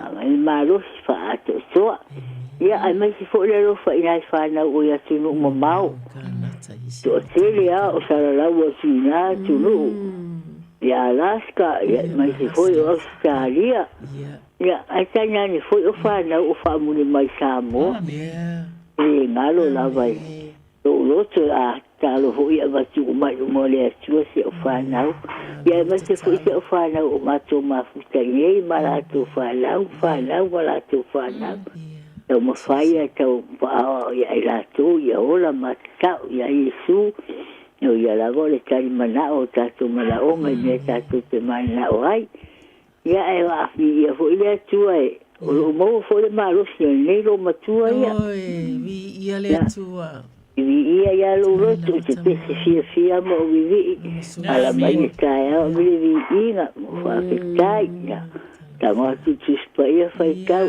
aleluia ia le ali me mo te fai ia so ni fo ia ma o me se tamale ma te ma fu tai na ma o se ma o fai me se tamo te le se mo fo tanga te mo la to wa ina amen tu mai ia sanga te talo mo i male a inga lo nise praise God tai lava ia wa mai le ia le mata i o e lima ia te oi amen amen ia fai mai ia le whaupunga o le urutala o le vaenga le la o whaita watuanga ia te oi fai mai o le fia moni Aleluia. Ori lava o ele li o na fai ai le e o me mana o iai. Lo loto.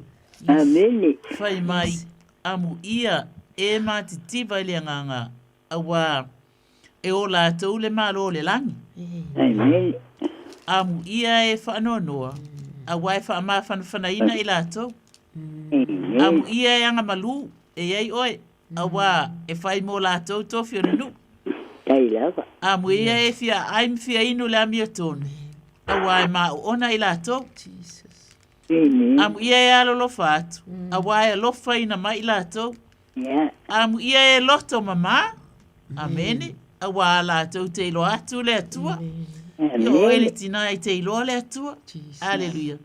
Amu ia e fatu puina le filemu. Awa e ta ua i lato. O atali, ia po a fine o le atua.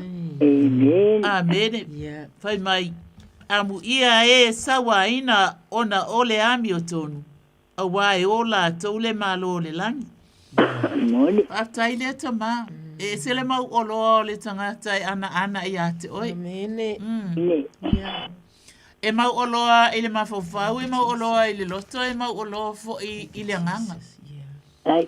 Aleluia. Ia ele ngata fo ilea. Ona luma fale, ona tua fale, o tutono o lona maota.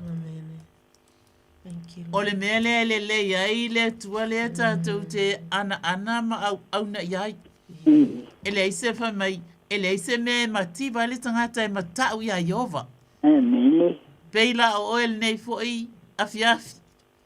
Ma wale soi fuala u le lei. Ma watala mai whanau ia tunu mamao. O e fo ila talata o e kalesia o ainga. Aleluia. Lea tua whaafitai e monia ua fionga. A matau whaalata lata atu e te whaalata lata mai. Aleluia. A matau wala au atu e te whaafofonga mai. A matau atu ia te oe e te le tu lia lava i matau. Aleluia lo matau watua. O le mea lea e langona ai i le nei fo ia fiafi lo matau whaafitai whaatase atu mantinali nei. I la wafio. Lea tuai. E le lava matau upu. E sulaina ai lo wan lofa ma lo wanga lei. E o matau whapea io vai. O e lava o le tupu mamaru. Tupu siri siri. O Yesu ke risolo matau o li whaola. Aleluia. Ai mai se o le mamaru o la wafio nganga paia. O lo o whaia pea le ngaluenga. O le fautua mo i matau. Amene. I aso umalava whaptai Yesu. O la matau talo lea. Amene. Amene ma amene. Lo nise. Afitai la vai a lo pretua. Ya sang fa malia le tui runga luenga.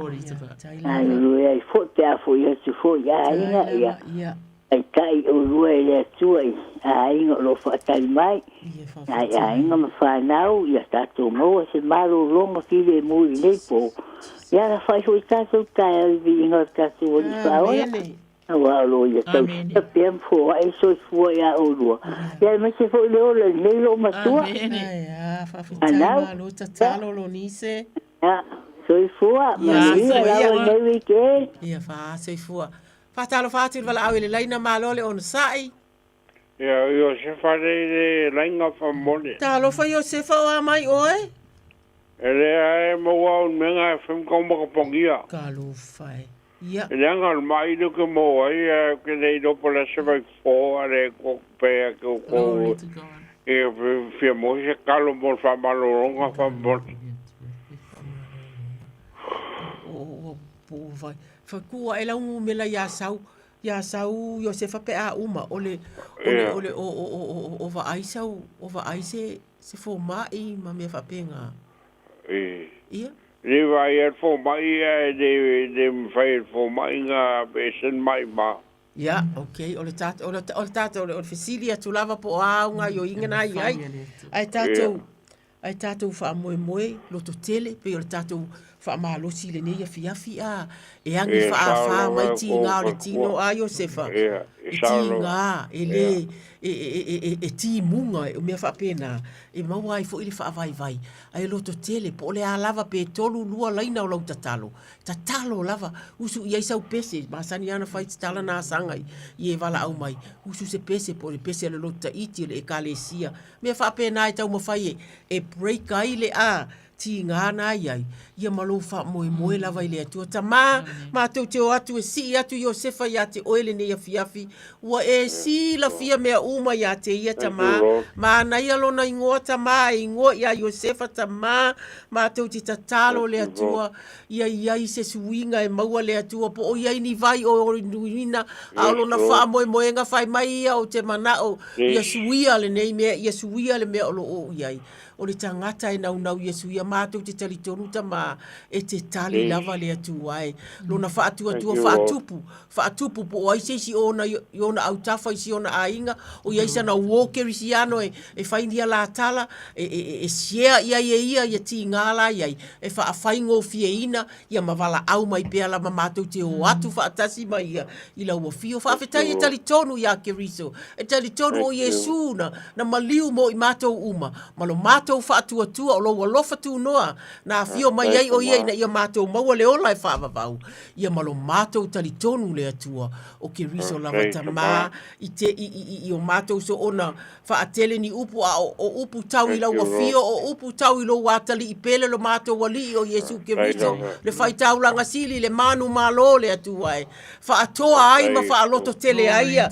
Ia Iosefa le atua i ona mawhauwhaunga.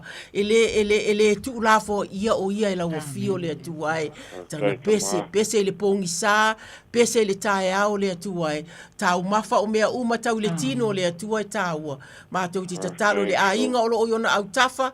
Mātou ti tatalo ia iai le whialo whani ma ia iai fo i se tasi le atua e.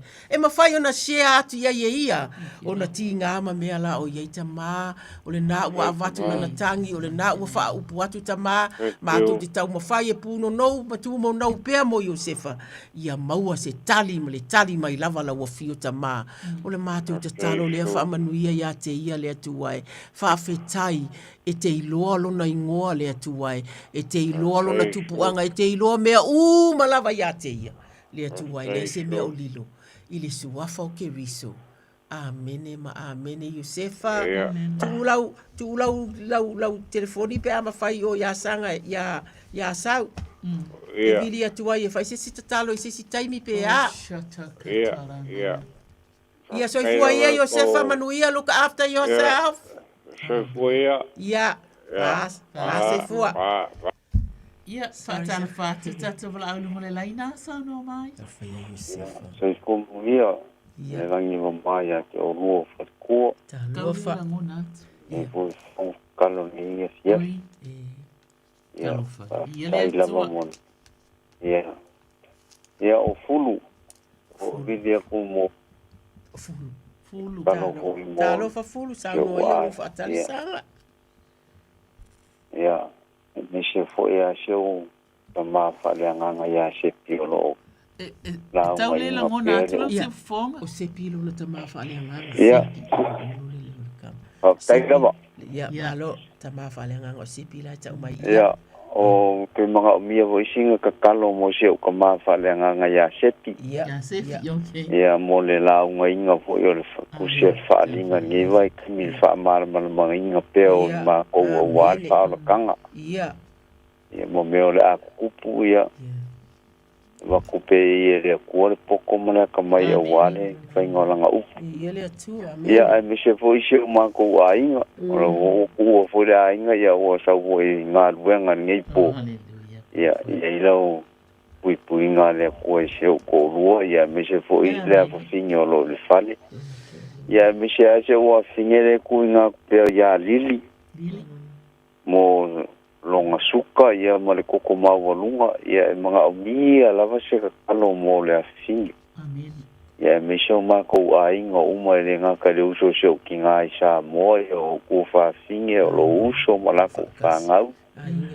Ia e me se ia o mako a inga i Auskari o lo ia i fo le uso malako rua mal whangau ia me se le kufa fingi ma le whangau o lo i Auskari ia. Whangau uma se o kufa finge mo nga yo uso.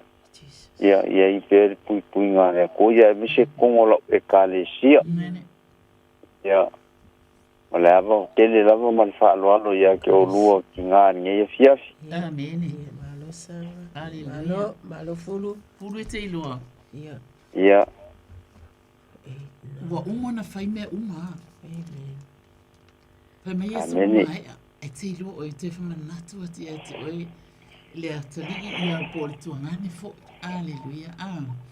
Whai mai e mana o miala. Lo ka kou karikou. Mama ko i wha atua atu i le atua. Amene. E se lau le lei a wā e te taulongo mai. Wo o e le tamā o le ngā luenga i oe. Ia alu whatele atu le tamā. Ia sepi, amene. Karo whai. Ia lava le atua. Amene. Ia ai mai se foi. O le ka le se uma, o le se e whaapena ana ngalo ia te oe. A o si o a inga ma si au whanang. Te ilo oe, e malo lolo wa tali. Lo wa fine. Amen. E si manu malo iskers te mana o ia te oe. E te tonu. Hallelujah. Praise God. Ia.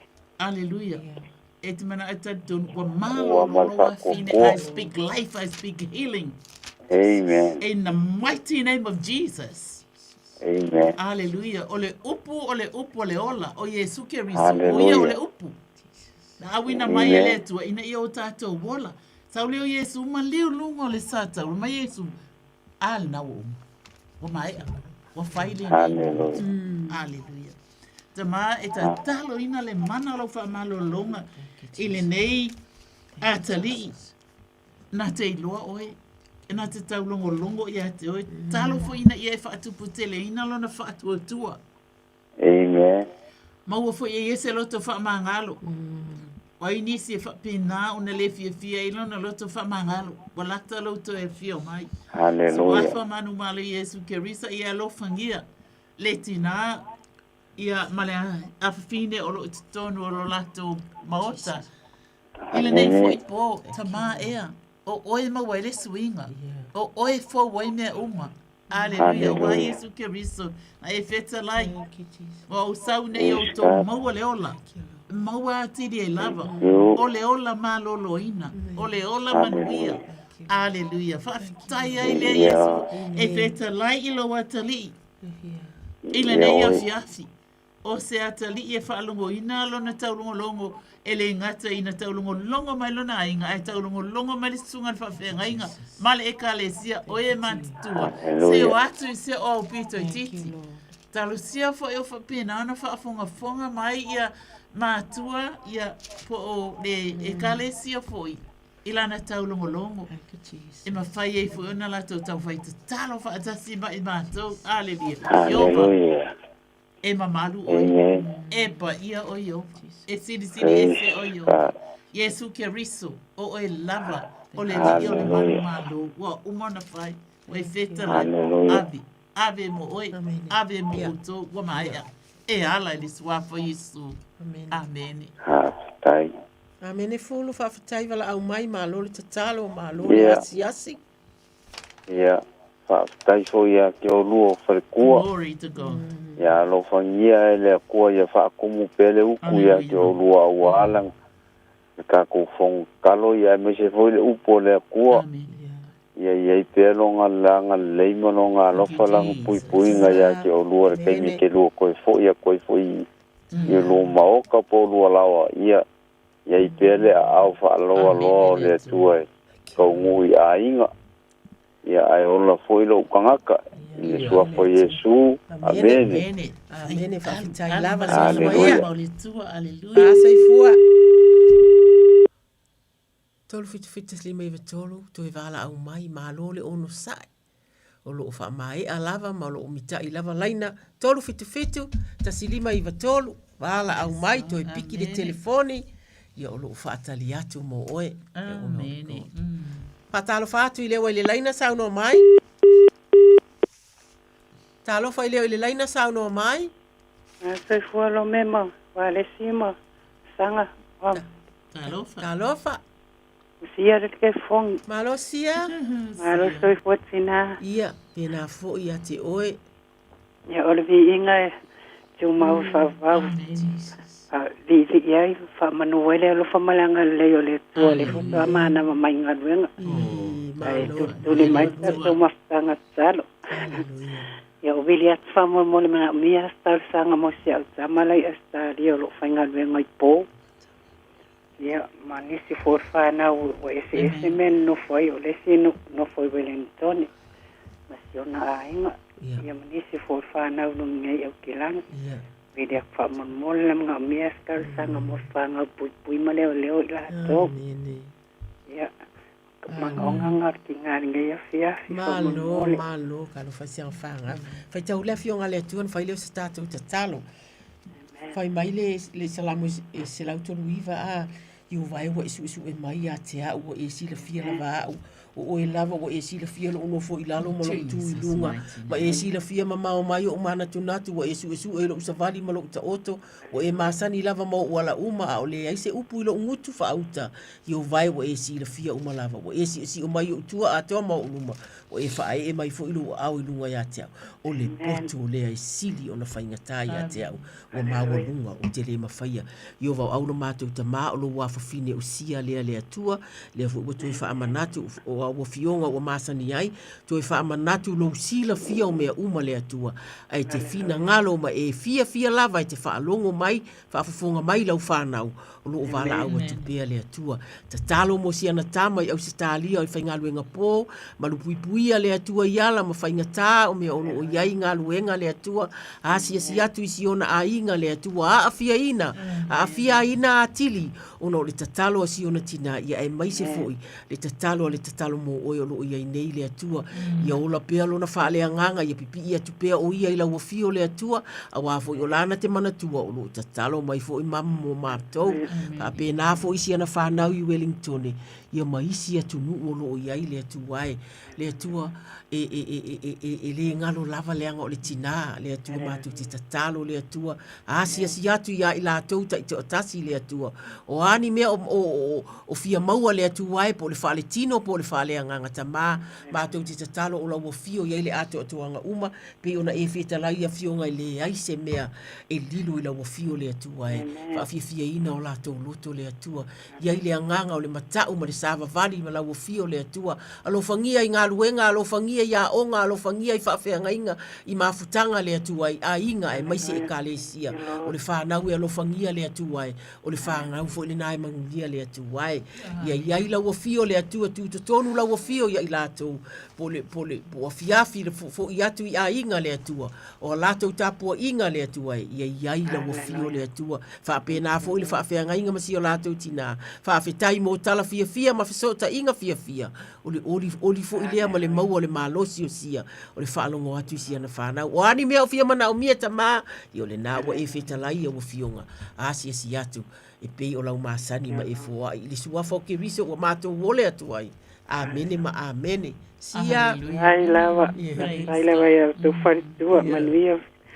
Ia pokala menea fia loka ele atu. Manuia weekend. Tai lava soifua ia sia. Aleluia. Ia. Whaatalo whaatu. Toi wala au mai toru fitu. Ta silima iwa toru lewa sauni atu sanga. E ta talo mo oe toru fitu. Ta silima iwa toru. Mana ia malo sanga. Malo mo fionga le atua. Malo ia lale ua. Toi emo mai lau lei. Ia talo wha. Ia malo lava. Malo. Malo soifua. Malo lava le. Ma de langi o lo mau pe o lua malo. A tanuina le valaonga mo ana fionga pa ia. Ia. Mo i katou uma. Aleluia. Ia. O le mea masani lava. O na iu tamā o lo o iai nei, mea tunu i ato tila lulu ma usoli i amana i alatou a inga, ia. Papea foi ia na iu anti mo o grandma ma latou whanau. Ia ere ngata i lea o sia o whanau. Ia ma latou whanau. Foi whanau se tasi foi o watali o lo i Australia. Ia o anofo mawai foi o na fuanga foi o ang business. Ia le ngata i lea. Ata salau nei ainga i whanau ana i o grandma as I said before. O lo salau i tu e fia lalang te o Amerika, Australia, o Hawaii. Ia mai nei ia papea foi Samoa. Ia e lenga tasi lava i mātou e tala uma te mawhai langi. E leanga alofa ma leanga lei papaya i ate ia i mea uma lo mawai. Ia le fōwhasa o solmanuia si o te mawhai len. Ia to lulu le tai. A o manuia lava o ia. Ioe. Ia ai le ngata i lea. Ia o au foi. O le foi ai le umalo o walu foi ai whale mai pe on wala au mai ai. Alo fangia lava o te mai le langi e te iei lava le o taimi e o mai ai le awa e mai lo nanga le lei. Amene. Ai o to mai. Ioe whawhetai tele ia o si au whanau le te whai atuai. A pe foi ai nga si o to lua na yon to whapine mauso ma la to whanau. Ki ma lau e kalesia na i tamam tina matua. E lo to tela to lo wa ia tu pe tu sai ma le finangalo te mai langi. Le se mea tato te mawhai e pule whaasoa o ia i tato. Ia, ai whapettai lava ia o le awa ma le whaalualo. Le wo wala au atuai, pe o na iela e kalesia Aleluia. Al whaalualo lava. Amale mole. Malo sa ili malo taulungolongo. Sai. Hallelujah. Ia malo fo ia lofa. Yes, God. Hallelujah. Wa tatunuina wale isitasi ole to ainga ele oma e tele o ta ua. O e matutua ta mama tina matutua o le ainga. Lava ona. Hallelujah. Ia yo ofo ia tu I vaenga ese ai langa tele waso o se atunu ole lano langi olo o iai ia sio ainga. Ia e mai se ai lava o e masio ainga. Hallelujah. Te maa mai se fo i ole whanau. Ai mai ole nei. Ai se whalongo mai a upu nei. Hallelujah. Ma, sorry. It's all right. Go for it. Upu nei ma whaia e ia. O te wha atu saina o ia ile tangata poto. Poto oe a e tina. God. Ia, wana whaia alo na whale I lunga o le papa. Ona tō mai leo ti munga te tele. Hallelujah. Wo o mai I le whale. Ia, ai le pa ua I ale whale. Amen. A wafo I wafau I lunga o le papa a ia. Hallelujah. O le papa o Yesu Keriso. Mai ai se whaalongo ia au upo nei. Ai le whaia. E ia whaatusaina o ia le tangata valea. Na whaia lo na whale lungo le one. O na tō mai ai leo o timunga a ia. O timunga te tele. Ia wo o mai le. Wo o mai ai tā whenga. Ia ona solo ia ai leo le whale. Hallelujah. Ai ole le leila o e tina whai whale. Amen.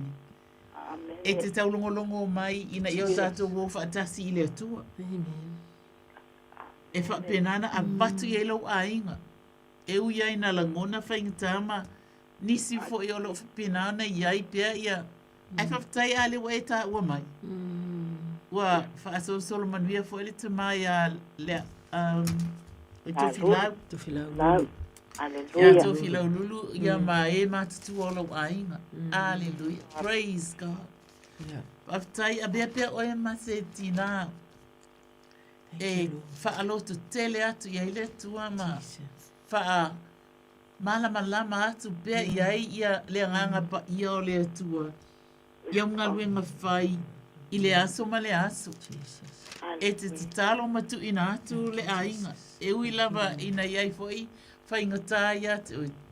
Ai olo pena ona I lo fo I le anga le lei o le atua. Ia te oe. Pei ona e tā ua whaftai ai lelo mātou tuas wafa manu ma le skeriso. Ta talo ina ina ie whaatupu te lelo na whaatutua ia te oe.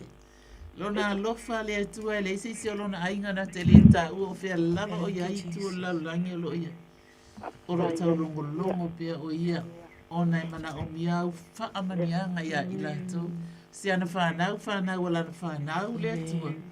Ia e whaatupu tele ia ai le alofa ma le anga le lei ia whea alofani fo tutupu ai.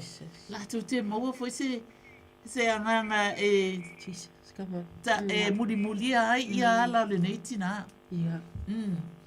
E ala ana e ola ana I le atua o ala e manuia ai a inga. E manuia ai lo lātou tau mawhai. E wha umi ai le soifua. Pea ona wha alongolongo atu. E ui ai na tā ua mai tangata mātutua. Ia, se tu lou. Aleluia. Ia au whapena ona iai le whamaoni o le atua. Aftai ai le atama. E te whapaolo ia I lātou. I tu tonu o mauta. Ma whafo fo I mea lātou te whioa iai. Ia lava o e le atua. Aftai whamani atu le atua e ala suapa Isu Keristo. I le malosi fou, fia fou, ola fou, ona o Yesu. Amene, amene le laki.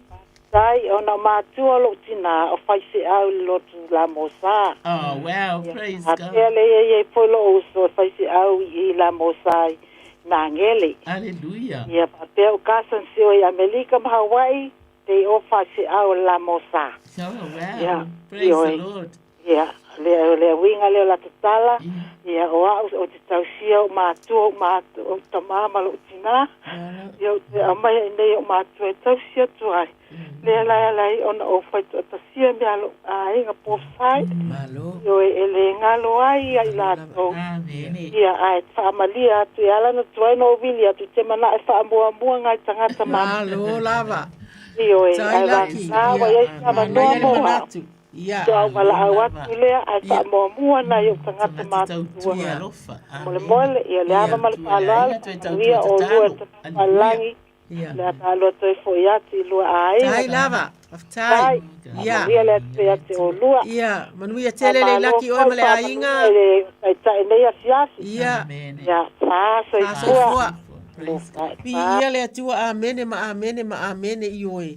O le anganga lava lea o tātou, o le aapa i mātua, aapa i whanau, aapa i wō, e ka le sia leana, maua uma mai ai le tele o tatalo le nei afiafi, mana tua le nei taimi le mālo, ta mātou ti tatalo ma si i atu le mālo ni usila i la wafio, mātou i loa i tala mai lunga o pega whailangi o lo malanga le taitai o le atunu le atua ia manu tele ina le atua whaiva o le asia si atu i Amerika mātunu mamau i sau se oso le atua e sau se oso e whawhiawhia ina ia le au fono whaitu la fono ma e uma o la tō whawhia ngai le tō whā au wā whiriwhiringa ma fuafuanga o le alu i luma o New Zealand whawhetai ta mā ta talo mātou ta mā mātou te talo mo whanau lalo vaoa. Amene. Whanau le atu wai ua ese mātua po mamau ia po wa sange le soifua ua whātou sina ina mātou te tatalo ina i mātua le atuai mātou te tatalo ia o oe lava i te toi whaia le whātasinga le anganga o ke riso le atuai le anganga ia umia pēr ma au mai le atuai toi whaasino toi whaamalamalama le ala i le whanau le atua asi i mātua toi fo i le ainga le atuai whaamau popo ai le atua whaafetai i mātua o lo apa tu lava le atua le o fai ngo fie foi o lo ia au tala vo ma le o langa le nei taimi ma te te tatalo fa o popo atu le tatalo sanga i fale pui pui ta ma te te tatalo le atua chaplains o sunga fa fe ngainga o social workers o ai uma o lo asia si atu ta ma i se taimi o filifilinga fo le atua wala ta fo le kisi masi pe o mea ia turi matai e o so ai fo i le anganga o le tangata o le asu ia o fia fo i lo ainga o salamo o a uma lava le atuai ma tu te tatalo tu watu i la to i la o fio le atuai ia malutia fa fetai mo e o ngā lulue le atua maua le malosi le atuai ia mai se fo i le asia si atu o ainga ia i lava le atua ia fa manatu lava ia asia singa ata i fa le anganga ma e o ngā lulue ma i la atu ia mai se fo i ia le malosi o le leo o la to ngā lulue le suafa o ke riso amene ma amene. Aleluia. Emila ale wo. Ia, fatalo fatu. Sao no mai? Ia, fu mo via. Ia. E ke lu farko wo ko vidia ku ngalo ya ke uia. I si pale mia si o ka ko ku o lo si mai nei. Ia mi se fo ile ka ko ku o ngalo ya ka ika ku ha ku si o ka ko ku le ka ko fo ka lo. Ia, tu vai a sanga ta talo faftai. Aleluia. Ia. Sa au lava. Amene. Pai metala tispa ia awafa auta. E o mai le aso e muai e pei o le. E pei o le umu. O na whai ai lea ngutu saito o e wha maululunga uma. A toa ma e whai a mi o le anga uma. E susunu ina fo i la toi le aso e o mai. Ua feta lai mai ai le li o au. E le whaatoe ina ai. E le whaatoe ina ai mo i la tau. Se ia po se la au. Ai whai mai la tala tu spai ei. A o tau. Ia peila o le tatou palemia. A o tau e mata tau ia i ova. Aleluia. E alua ai ate o tau le la o le ami o tonu. O iei fo i le mea e malolo ai ona apa au. E watu fo i o tau mo soso. e pei o tamai povi. Mai i le fale povi. Ona o tau, solo ia ai lea o e a mi o leanga. So lia ai lea o e a mi o leanga. Awa e fai i la tau. Ma e fu i lalo o tau alo fivai.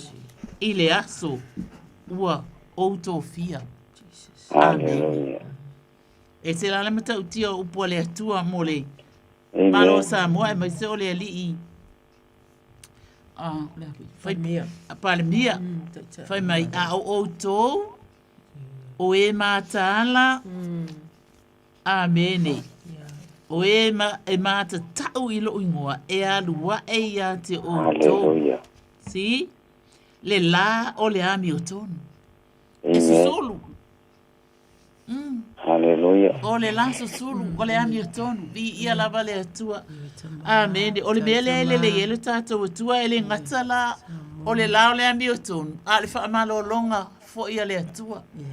I le poto, i le mafaufau, i le tino, a toa malenganga.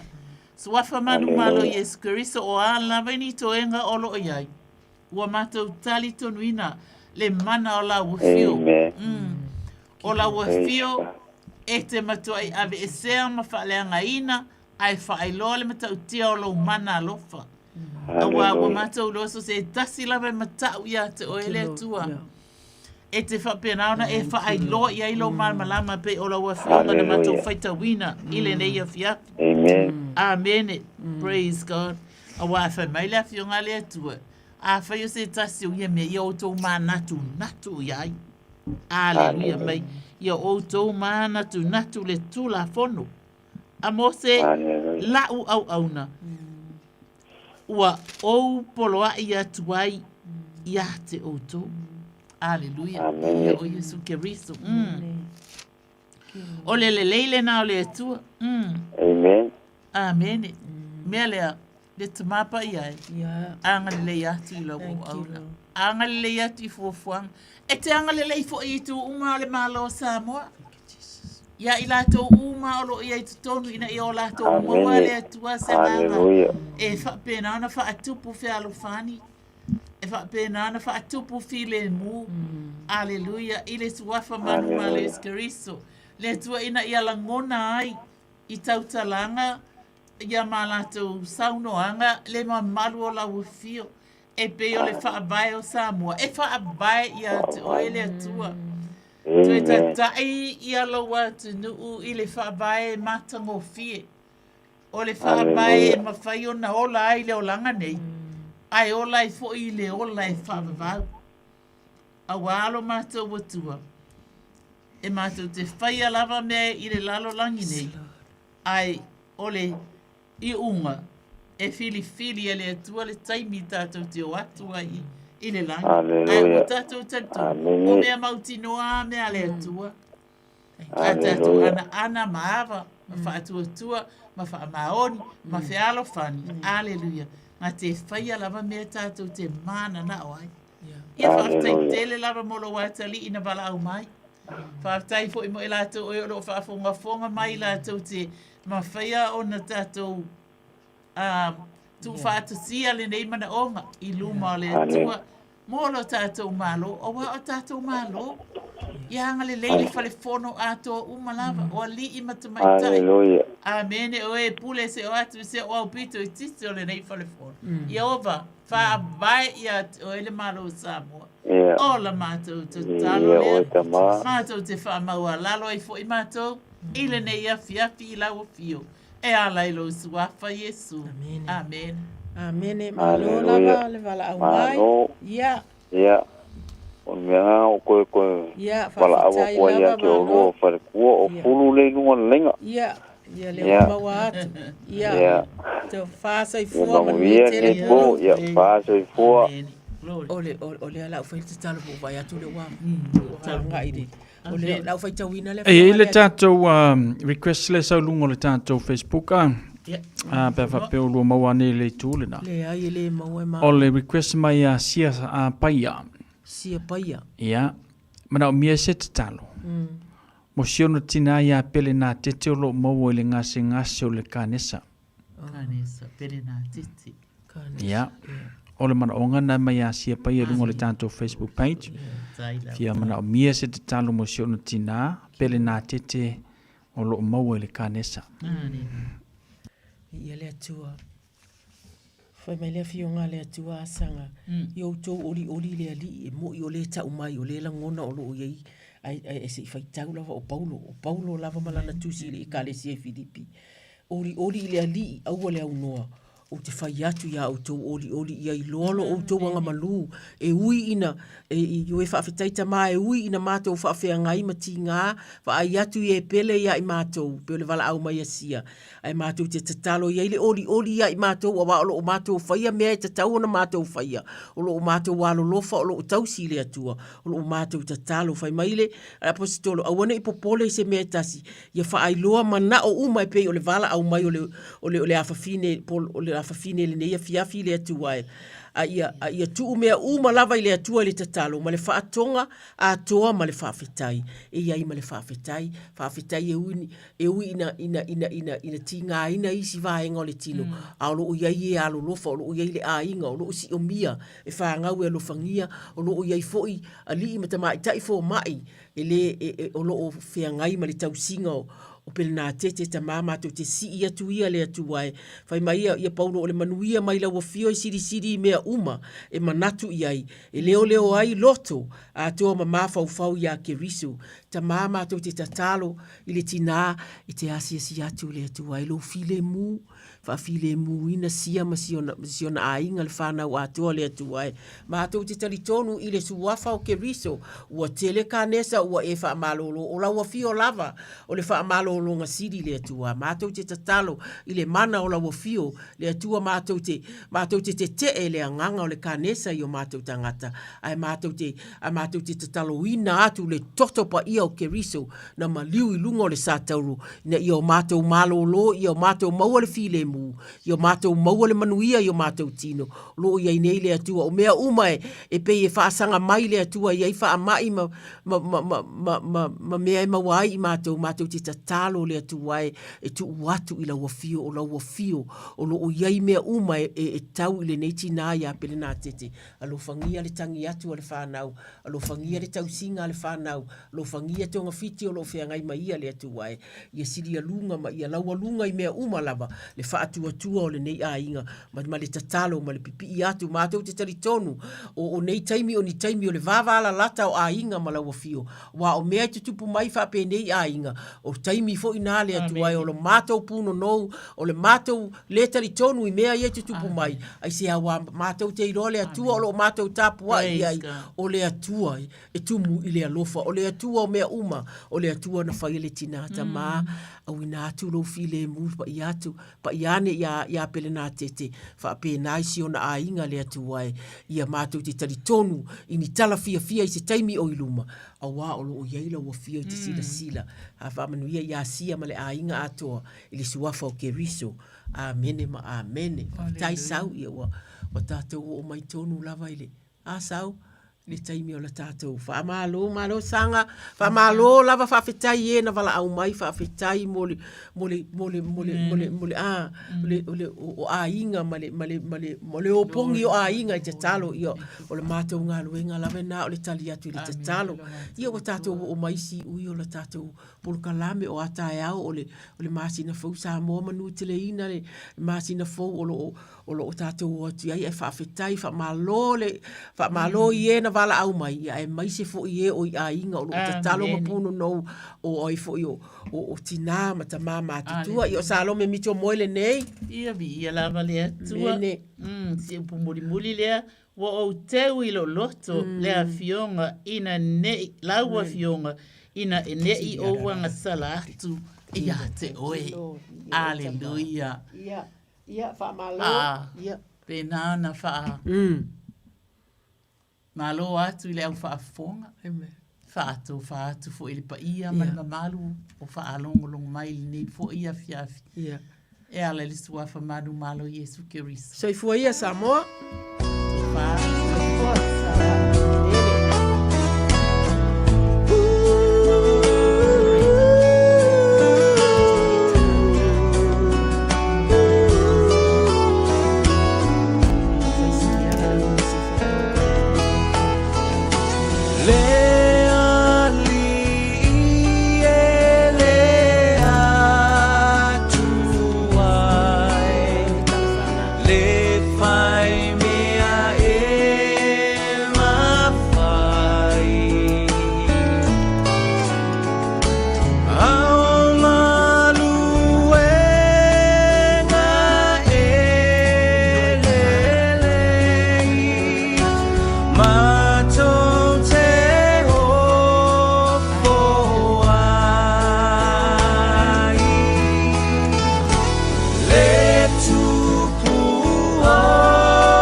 Lome ina nei whaamata file o whaamata file tātou porkala. Ai utele mana o tu le tātou mol mana o le ai lungo le tātou. Nanga le whato asa o le tātou mol mana. Mai a William Willi. Msalo le tina la vale le masani on tātou tu atilu mo le tuala le talo tina ya tau mai a Willi. Ya, se te talo mol tina. Ya ona lua nga i lo le ile ni ia fiafi ma lo le talo ni ia fiafi. Ia, asanga, iwa mira prai. Tau maua, tau maia Willi. Io va aula mātou ta mai le ai, le atu aivi, ia la wafio whawhitai ua maua le taimi. Mātou te si atu ai tau maia Willi, le atu whawhitai mo Willi, le atali ima le vala au mai, ile su wafa o ke riso, wa e si la fia, fuafuanga o a umatu langa o lo iai le atu ai, si atu ila wafio, lau wha malo longa, lo fi le mu le atu ai, lau pa i atu le atu ai, ia la ngona le tangata le atua, e amana ia ina ia a inga, e amana ia ina fo i le whaale anganga, o polo kalame o lo o tatalo mo i la tau. Ta mama tau ti tatalo le atua, i to tonu o lona, i lona mafau fauma lona loto le atua, ia avatu ia ile loto le wha moe moe le atua, e wha moe moe ia ke riso, e wha moe moe la wafio le atua, e wha moe moe ana tatalo le au a inga, e wha moe moe tatalo e kale sia o lo puro no mo ia le atua, e te pa i atu le atua, e te pa iane, e te asia si atu le atua, e ia ile suinga mātou te wha moe moe ma mātou tali tonu le atua, e ia i suinga i taimi o iluma asanga, pa opopoane ia sanga i tāsanga, i le suafa o ke riso. Aleluia, e te mā, e o lava le pule e o le mana. O le malosi atua e o la ile o langa nei, ma le o la e whaavau, e wha whanatu, wha malosi atu, wha i atu i mea uma o langona o lona tino, aleluia, mai lona tu mai, so atu le alofi o na vai, o lona loto fo i o lona nganga, e tatalo ina lona tiosi o manga, i le suafa manu male Yesu Christ, e wha manatu atu, e wha penana whaise pese vi i aile atua, e amai aile oli tutonu le ai, waso ona oli nei lo loto ya Yesu a fatasi mai o te file mu ele lei lo file mu le tua e ma fana ai ele ngata ilea e ma losi ai aleluia o wa o le tua o le fa amalo longa o mane e fetala Yesu Keriso na e sau ina i o mato maua le ola maua atili ai lava ola mato te talo lea Faftai tele lava Yesu alo fatu. Ia, amene. Amene.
looking like me. Who are you guys? The Forensics team is off playing the new Call of Duty Black Ops 7. We're gonna replace you. Oh my God, is that a dead body? No, man.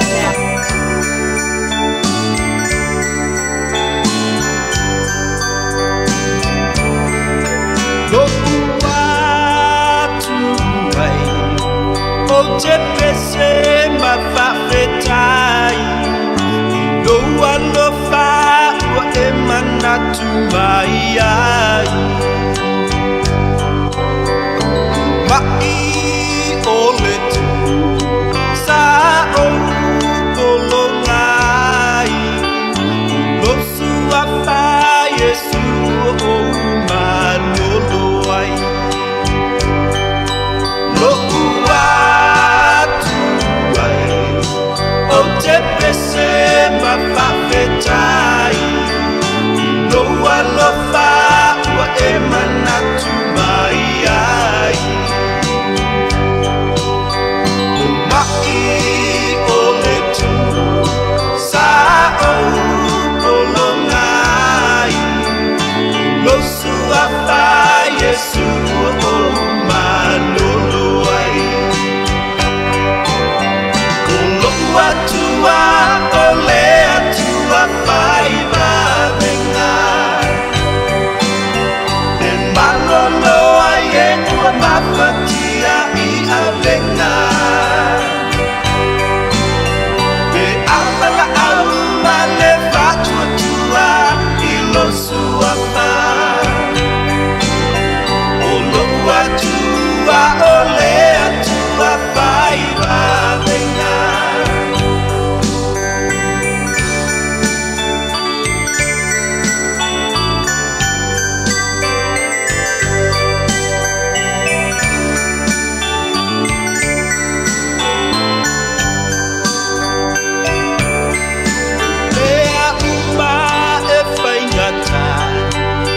manatu ole tangata vai ngofie pe afatu atua no suafa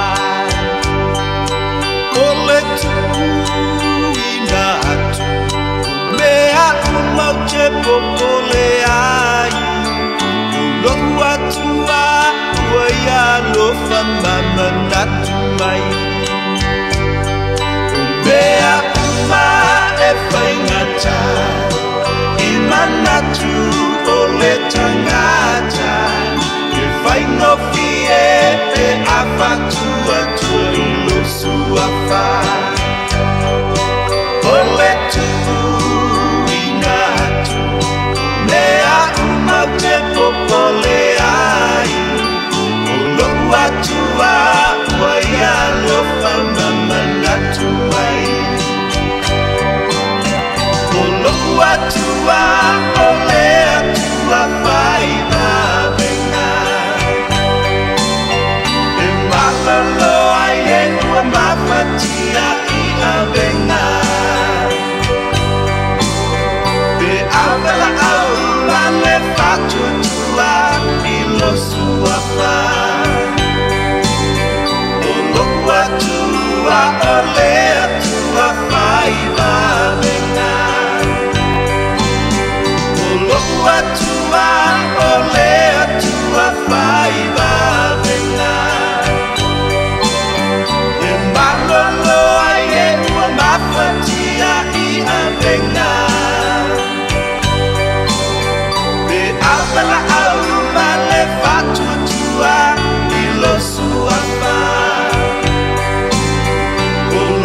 tua ole tua faiva venga tua ole tua faiva venga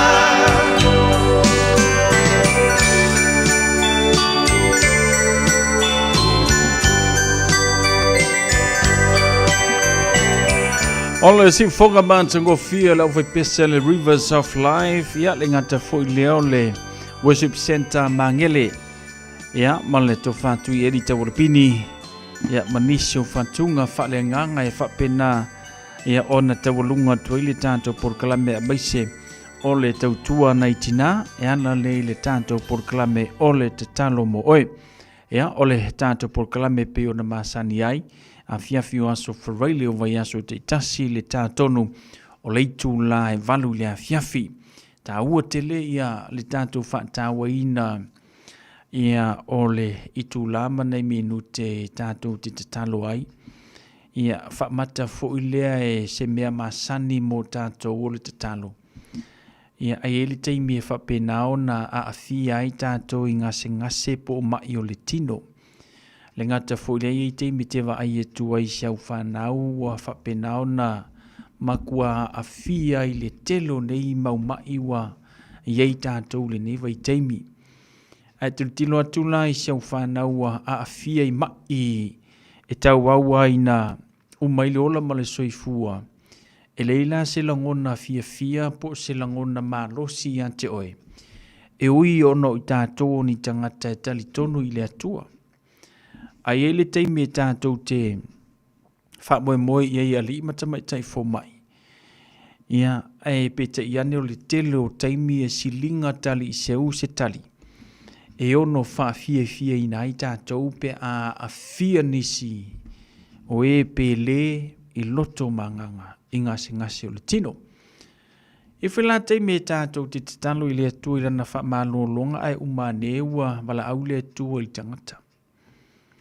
Ia, ona iei leo teimi e tātou te whesilingi ai. Ia pita I ane, o tū ngā maanga le neila lolangi. Awa ai mai lava le atua I lana tangata o te tauna luatu la te mafuta. O le tali le nā o lau te talo. Sili ele nā e malo lo ailo na tino mai le ti ngā. Ia ma le tele o kui o vaila au. O le longa ngi vaila au mani tui e whapenao na papai o tātou tino. O le sika ngaka e vai e kuro le kui so le pei ala. O umare la lolangi. O ngā fo I le masani I tātou. Se I vanga nā ua tātou o le whau mai.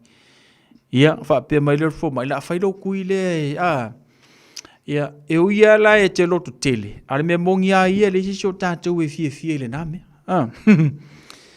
Ia, a mai au whala au o tele whala au e tātou te inumia a ole. Mea moni il whala au ua na o se vaenga e tau tuu mama I le tinga. O lo o ilo tino. Tele fo io nei mau vaiwa sau le nei taimi. Tātou tele whaare au ngā ina ia.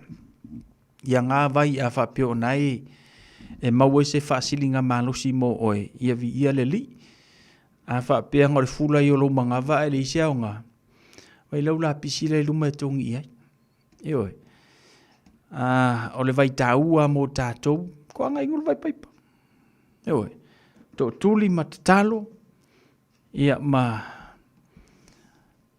tātou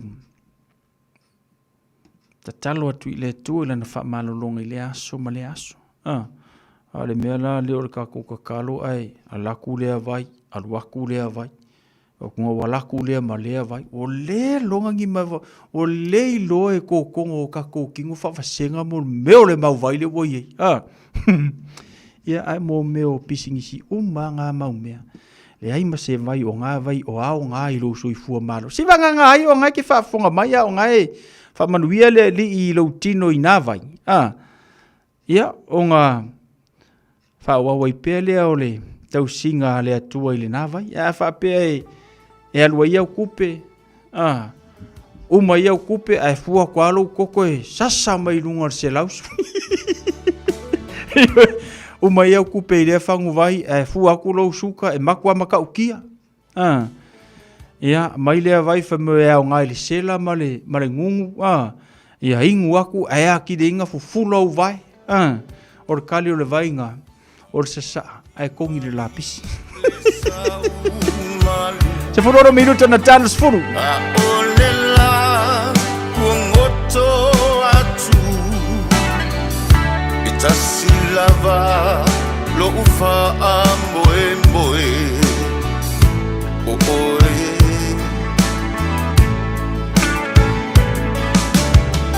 Le lalo langi, o mo o mo o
Tasile tino, tasile loto Paula valo fa moe moe oe E mo o mia oe Olo utaia o manino E mo o mia oe Pe a vai vai lo utino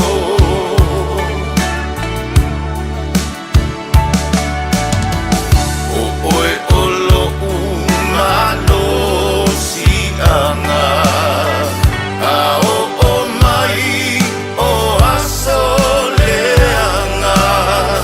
Paula valo fa moe moe O oe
E mo o mia oe O lo utaia o manino E mo o mia oe Pe a vai vai lo utino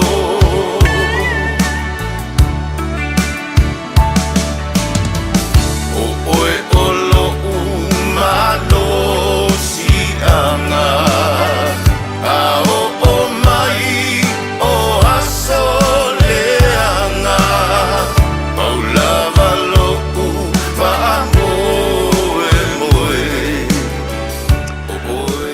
Si fonga mansa ngo fiana o le sa liu tona I manisi no whantunga ua tamarunga toa le tanto por kalame a tava ai asianta manuia manolo le nei po si wi tano fa fiafi ya male tanto ona yeli tautua ana radio Samoa fulima Eva tolu a mo manuia tele manolo le nei po manuia fo ile la usu fa ngalwenga le aso ta mo weekend tanto felo ile aso nga fo ile lofa malanga le leo le tua sausi fanua se fa so fuya